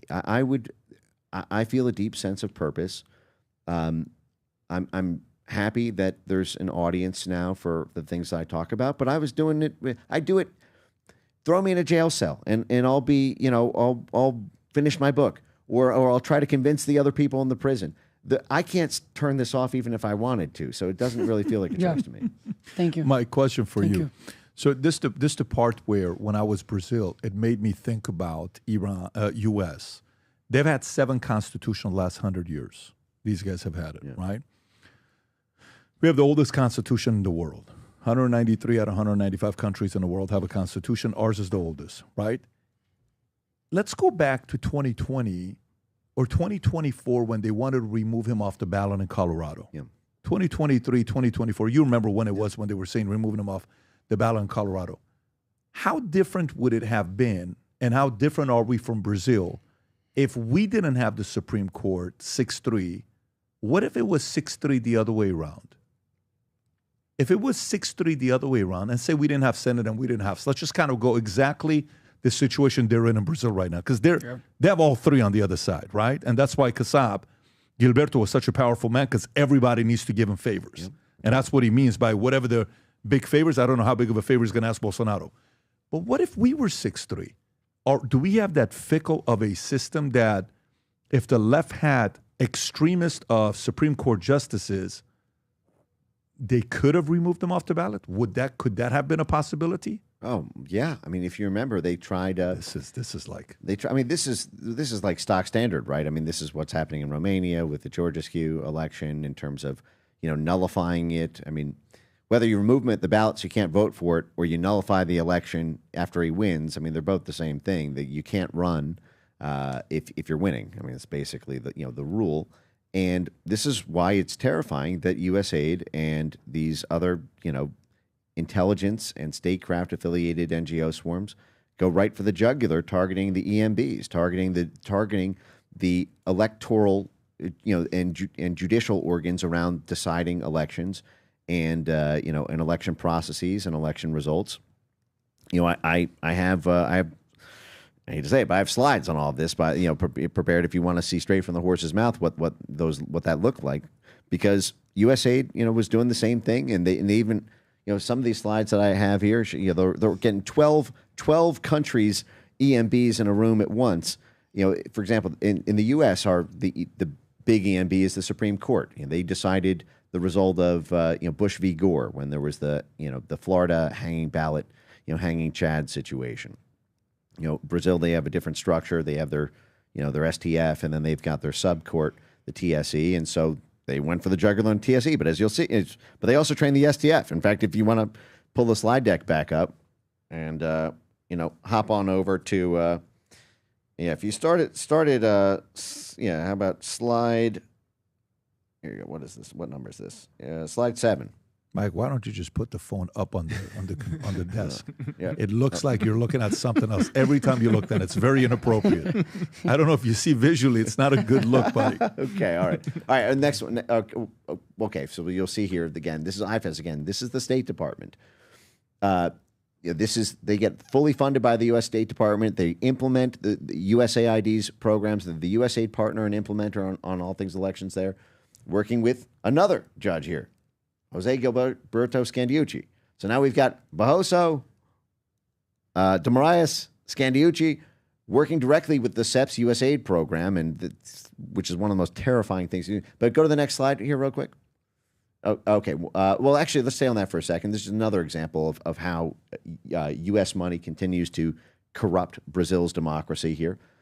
COVID. They went after Bolsonaro for questioning COVID and not distributing the vaccine. So this is Internews. Internews gets $500 million a year from U.S. taxpayers. Wow. The founder of Internews talks about how they had to constantly explain to people in foreign countries that no, we're not the CIA. We're not CIA media. We're just funded by the U.S. government, and we're directing this. So Internews it has a network of about 6,000 different media organizations. They train 9,000 journalists around the world. They're basically a worldwide Operation Mockingbird apparatus for the U.S. State Department to be able to create a symphony of media in foreign countries. Who runs it? Who runs it? Well, actually, if you pull up the clip of the CEO just type in CEO, go to X and just type CEO Internews advertiser, and you'll see this was very viral. Elon was livid at this, as everyone should be, because I've been talking about Internews' their huge role in internet censorship, because they use the State Department's media apparatus to push advertiser boycotts and all sorts of. So, if you start from the beginning, it's just 28 seconds. You'll see this is the CEO of Internews right here. Disinformation makes money, and that's one of the. We need to follow that money, and we need to work with and particularly the global advertising industry. That a lot of those dollars go to pretty bad content, and so you can work really hard on exclusion lists or inclusion lists to sort of really try to focus ad dollars and challenge the global advertising industry all around the world to focus their ad dollars towards the good news and information, the accurate and relevant news and information.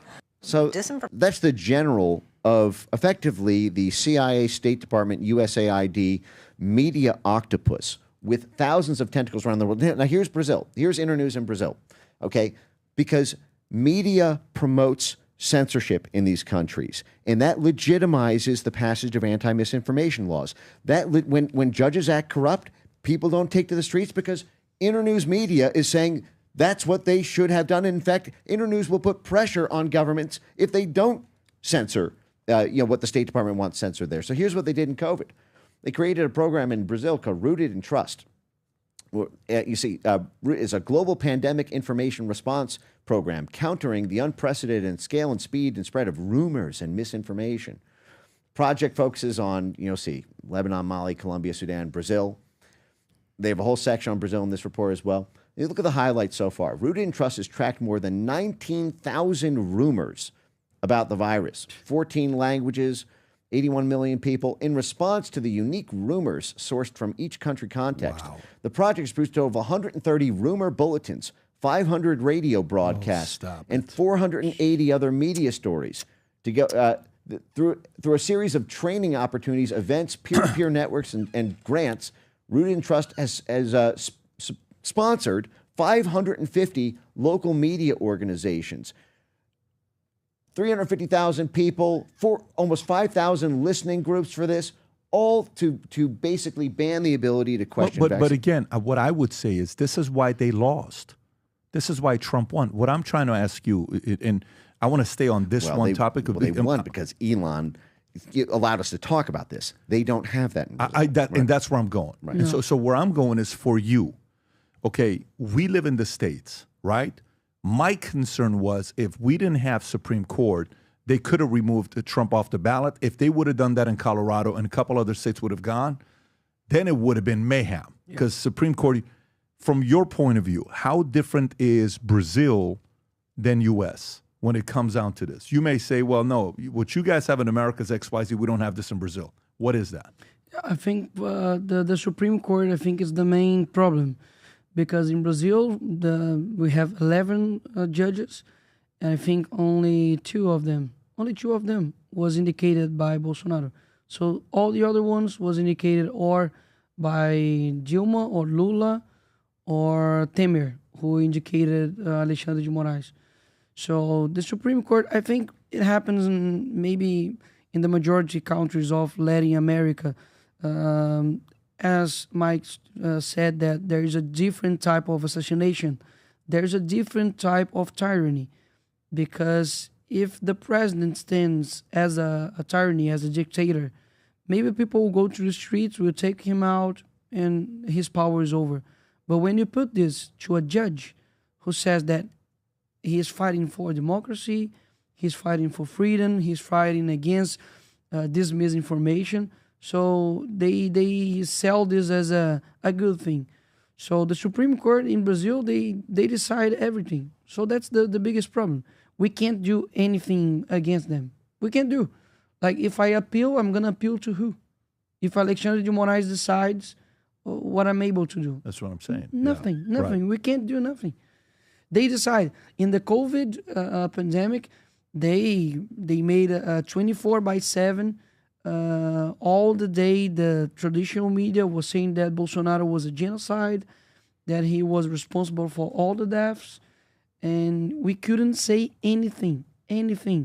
Not against the COVID, but we couldn't say anything about it. We couldn't question if the mask was a great thing to use for our health. For example, there was a lot of measures that the cities and the governments did.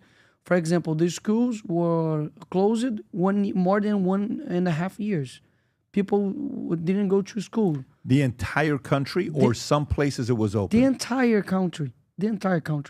For example, people could go only to churches, but if there was a space between them. But there was a lot of favelas in Brazil, for example, that had a lot of parties over there, and anyone cared about it. So where I was born is a favela, and there people were working as a criminal. If someone was maybe selling something and the police comes to there, he would be fined by that. So you couldn't work in the pandemic, not in the time schedule that the government said, okay, you can be open to 8 to 5 p.m. only. So it was a time in Brazil that I confess, me as a Brazilian, I thought that maybe the pandemic would take like 1 month, 2 months, but it took like almost 2 years. Because Brazil, we play football in the weekends. We go to churrasco. We go to the barbecue. Like we live. So I thought that no, Brazil is not going to stay at home for 1 year, for 2 years. But a lot of people stayed at home. In that time, I was a city councilor in my city, Belo Horizonte, and I made a lot of denounces, a lot of appointments about COVID, and I was very perseguido. Oh yes, I was very persecuted because of that. And in the media in that time, I saw that was very well planned to attack Bolsonaro. And now we see that a lot of things that he was saying, he was right. He always says that I didn't make any mistake about COVID because everything that he said, it was right. People couldn't work. So how they could put food on their tables. He was the only president that didn't take the vaccination in the world. Yeah. That's pretty wild. Yeah. To think about being the only president. How's your He's relationship tough. with him? How are you guys together? Yeah, I'm fine. If I call him now, I don't know what time is in Brazil. Yeah, it's 10 o'clock. Maybe he answers me if I call him right now. Yeah, I'm in this since 2015, so I know him for a very long time, and he was he's very friendship with me. He's very kind with me. He knows who I am. He knows my heart. He knows my family. Like I have a wife, 2 kids right now. I just know this for 1 month that I'm father. We will be father again.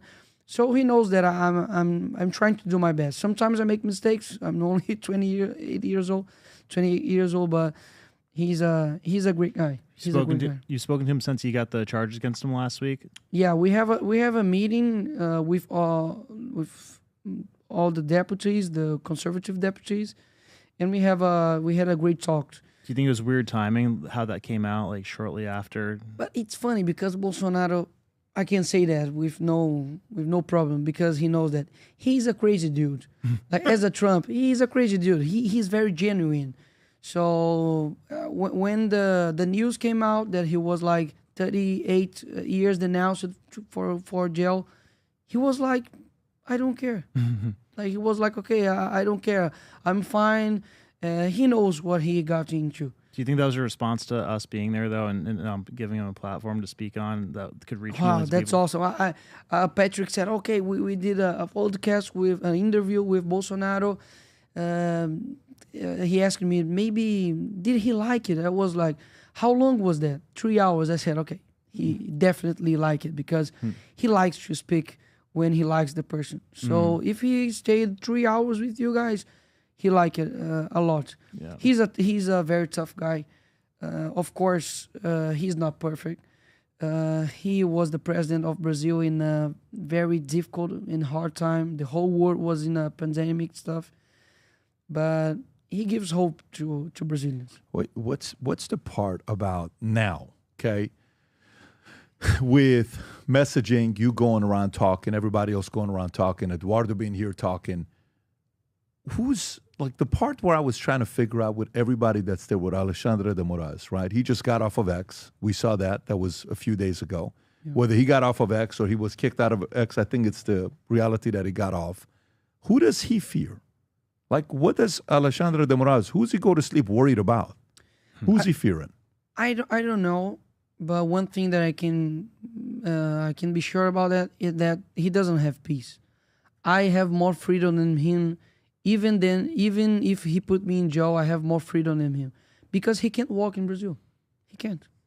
He can't go to an airport. He can't go to the downtown of São Paulo. He can't walk because people hate him because of what he's doing. Because Brazil, we have a lot of issues in Brazil, serious issues of criminal organizations. We have problems with education. We have economic problems. And like the judge of our Supreme Court is worried about a Bolsonaro, of a coup that never existed. So we are like, come on, do your job. Go be a constitution control court, not a political court. So people are very mad with him because he's not doing his job. He's a politician. He's a politician in charge. You know? Mike, who do you think he fears? Because when he and X went back and forth, it didn't seem like he backed down. I mean, I think at one point, if I'm not mistaken, Elon had to fire everybody from X, and then he had to rehire some people back from X in Brazil to make sure they were in a safe place. So who does Alexandre fear? Oh, nobody. You're being serious. Sure. I agree with you. That's why I'm asking a question. Who gets in his way? What if all that money gets pulled? That you're talking about the 12 million. There's billions here and there. What if all that money gets pulled? Because it seems like a lot of the strength they're exerting comes from that. That needs to be done immediately. And how much of it's left after USAID's been pulled away? Well, it comes from a lot of places. You have these Pentagon relationships between the U.S. military and the Brazilian army. You have these State Department grants to the region, which are huge. Remember, USAID is getting folded into state. So you have the State Department funds, then you also have the active AID ones that need to be cut, not just paused, but cut. You have the Department of Labor ones. You're probably going to have Department of Energy ones. You're going to have weird, juicing of the universities, through some of these other grant organs as well. There's, all of that, is one thing that at least creates a fair fight. Like I brought up, for example, the $12 million grant to Lula's unions, right after the 2022 election. The Solidarity Center just gave like a $7 million grant to the unions. That's tens of millions of dollars. You're capturing, essentially, you're pumping up this. This is not Bolsonaro who's getting tens of millions of dollars from it. Yeah. And so that also makes people, ideology is a funny thing. Sometimes people are true believers. Most of the time, hearts and minds work is about cash. I always call it hearts and minds and cash, because you're only really sort of getting the tail end of people through hearts and minds when they read the news. Usually it's downstream of their cultural leaders, their community leaders, their politicians, their significant people of note in the country. And if you capture them with cash, you get the whole hearts and minds behind that. And so you take the coup cash out of Brazil, I think you will see a much fairer fight. And I think that people will be more responsive to their own people, because they will not have a foreign, source of funds that are basically telling them, advising, what the judges should do. I mean, and again, getting back to that USAID CEPS program, they literally said in the launch event of the program that one of its purposes was to make the the partner networks feel supported by the U.S. government. So one of the reasons that you've had this, I think this perception that there's nothing to fear, from any sort of anger of Americans against what Brazil did, is because they had the support of the Biden administration. The U.S. Embassy didn't do squat when that happened. You remember, I posted every day, day 27, day 28. Here is what the U.S. Embassy page. Here's their Twitter account. They're posting about, disabled gymnasts in Brazil, and how we need to support the LGBTQIA2++ rock climbers in Brazil. As a major U.S. champion was shut down, and as Starlink, a major U.S. military contractor, had its assets seized, and as they began to potentially move into the Chinese Starlink competitor into that, this is the sort of thing we have a State Department to stop from happening. And the State Department was, their silence, combined with the fact that they have formal State Department programs to make this happen, formal USAID programs to make this happen. You have a Biden and Lula colluding on it. They wanted that to happen. They were supported for that to happen. The CEPS program literally says that the plan is to get foreign countries to implement legal and regulatory measures to go after the social media companies to force accountability on them. So question, do you think any of that money makes its way to the politicians in the Senate? This could be a question for both of you. So like senators, people in the House, could that USAID or their type wives? Right, anything like that. Like that seems like there's a lot of potential for that. So like, could that be things that are motivating people that are in the center that seem to go whichever direction the wind's blowing? If you follow the money, I'm sure that you're gonna find this money on these senators, in the families of the senators, of deputies, of course. Is there a lot of guys that look like they have a lot more money than you'd expect them to have? Like we have that in our Congress. So. Yeah, the Supreme Court, our Supreme Court judges, they have a lot of watches that it's way more than his salary. Like Patek Philippe, for example. Lula, for example, He had a lot of watchers. The name in Brazil that the left did the propaganda on Lula was he's the father of the poor. He's the father of the poor. It's beautiful, right? Yeah, it's a good catchphrase. Yeah, but he has a huge patrimony, and that's funny because look, the socialists in Brazil, they hate U.S. They hate U.S. Lula, before the elections, he was calling Trump Nazi. So Calling him lazy? No, Nazi. Nazi? Nazi, sorry. Oh, Nazi. Gotcha, Nazi, gotcha. Nazi, yeah, no, Nazi. Nazi. So before the elections, Lula was calling Trump a Nazi. So socialists in Brazil, they hate the U.S. But now they're finding out that the taxpayers of the U.S. are sponsorship. Yeah, subsidizing. The socialists in Brazil. So Americans need to denounce this, like in mass.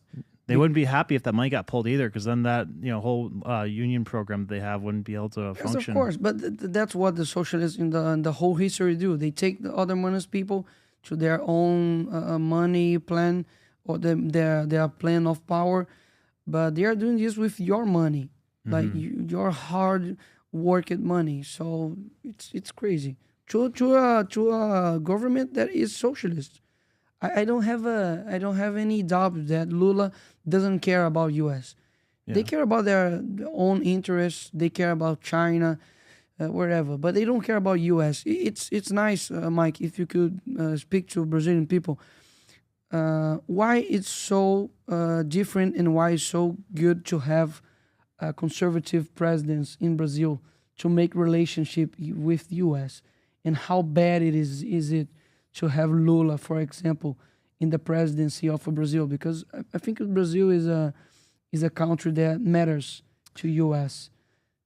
I think my opinions on this are not hard to tease out from what I say, but I do feel it is inappropriate for me to, my mission is about speech freedom. Okay. And in the course of that, I talk about all these adjacent things. I talk about the unions and the universities and all these other things, because that's important to understand how the apparatus, why they were doing the censorship, and the other things related to that operation. But that's for the Brazilian people to decide. And I think what was done to Bolsonaro was a human rights violation. It was the sort of thing that we typically put sanctions on foreign countries for doing in terms of destroying the democratic process. Is what we have democracy promotions programs to stop.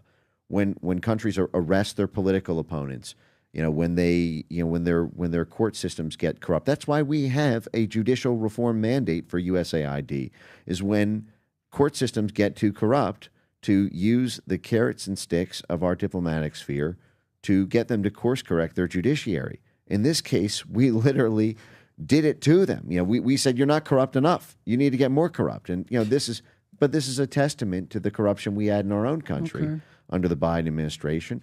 And in the beginning, this happened under Trump's nose. Part of this is because USAID does not have to report to the president when they do these type of operations. Unlike the CIA, they do not need to get a presidential finding for covert action. They can simply earmark the funds for humanitarian relief in Pakistan and then just run it through contractors to do things, in Brazil. And I think the Trump administration had so much going on with Russiagate and everything else happening at DHS and the border and COVID, and they frankly didn't really know how the anatomy of the beast that they were operating on.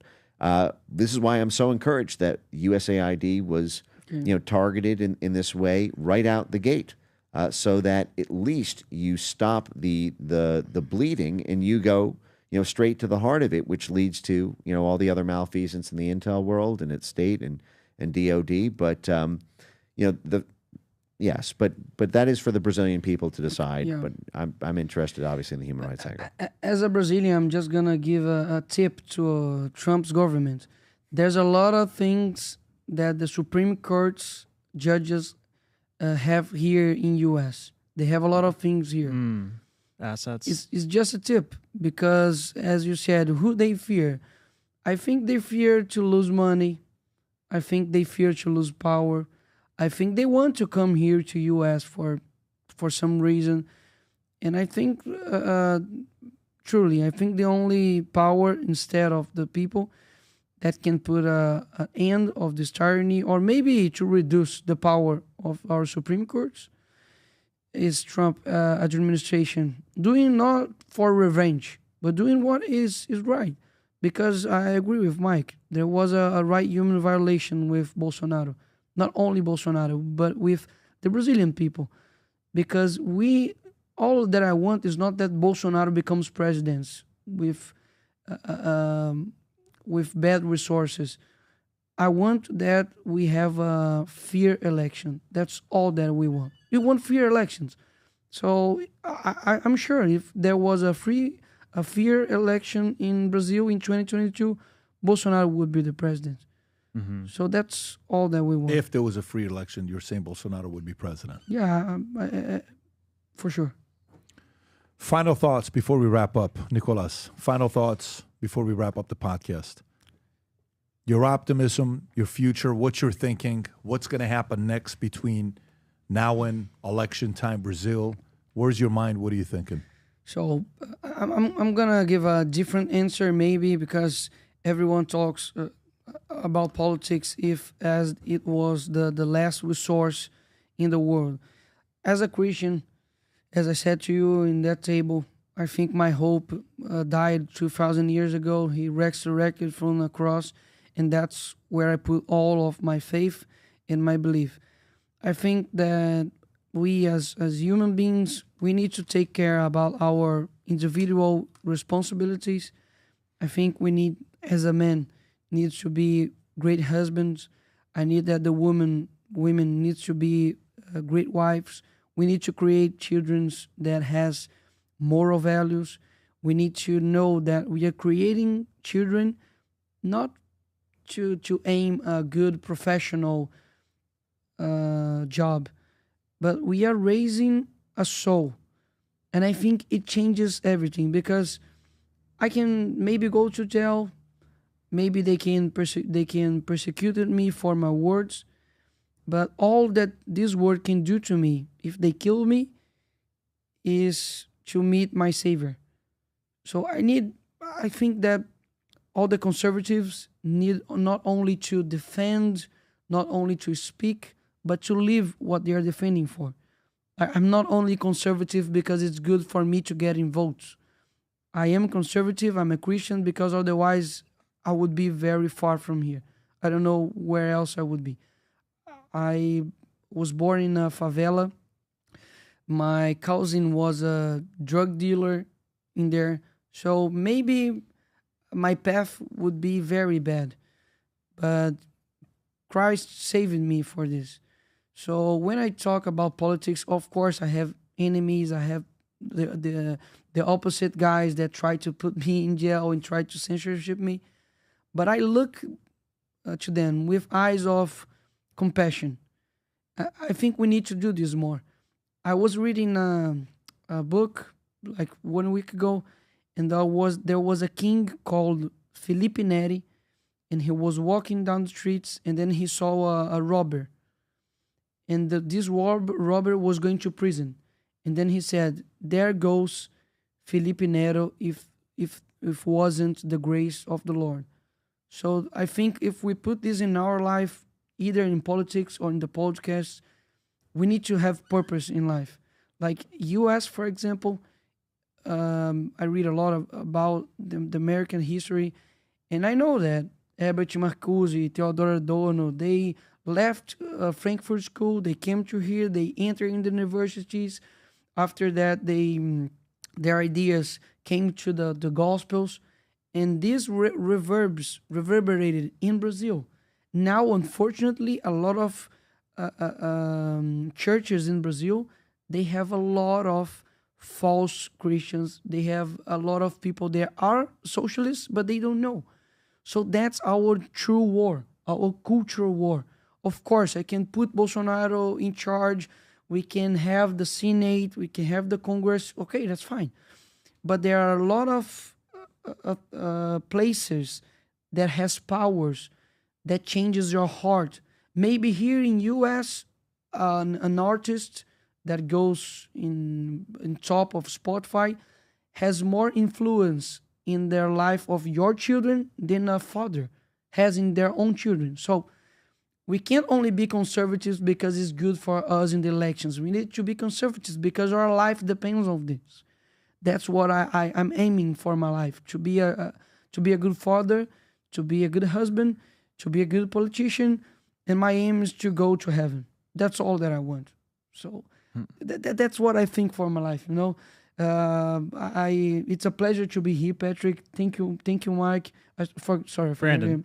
Thank you, Brandon. Mm-hmm. I never thought that I would be here talking about politics because it's very far from what I think I deserve.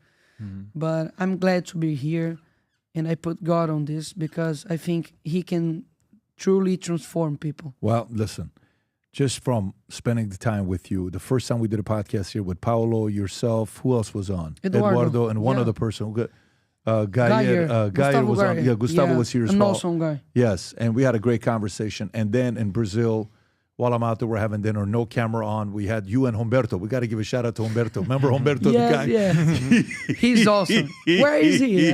He's in Chile right now. Okay. Well, we're going I love back you, Roberto. Humberto, I love you, man. Let me tell you, he loves you too afterwards. He said he says, that's why I like this guy. But no wonder you are loved because of where you're at, with your values.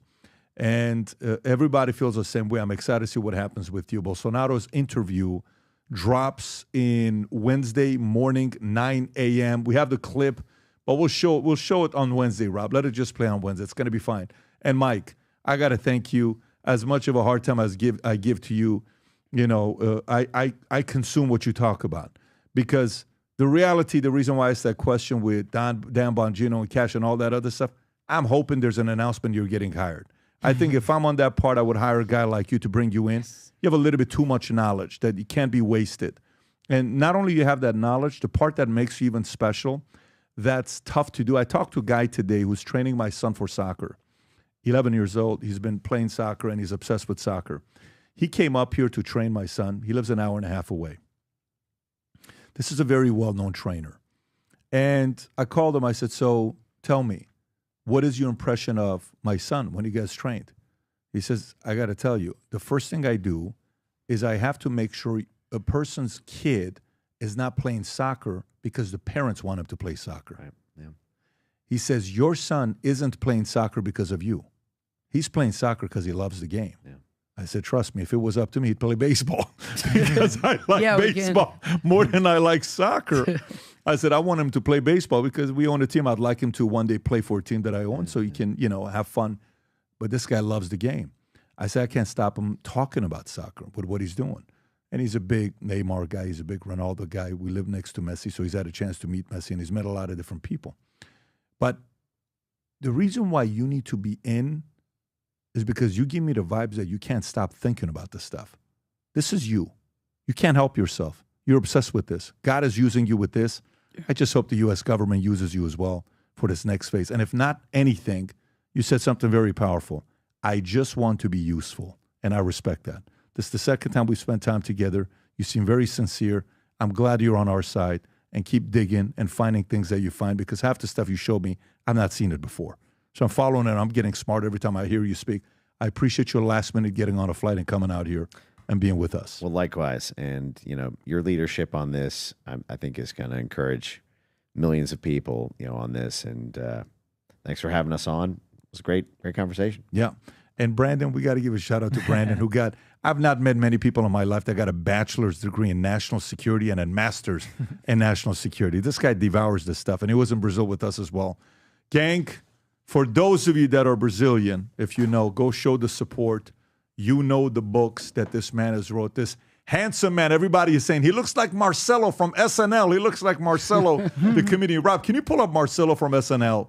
Pull up Marcelo from SNL for people to realize Marcelo right there. Marcelo, what? He is one of the biggest comedians in America for Really? SNL.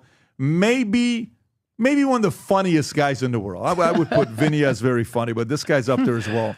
Phenomenal work that he does. You guys look like you're twins, if not cousins or related. Yes, that looks like your brother right there. It really looks like, man. And by the way, he's the best comedian on SNL. The best comedian on SNL. Again, gang, follow the story. Stay close to everybody. Brazil, U.S., share this message with other people as well. God bless everybody. Take care. Bye-bye, bye-bye.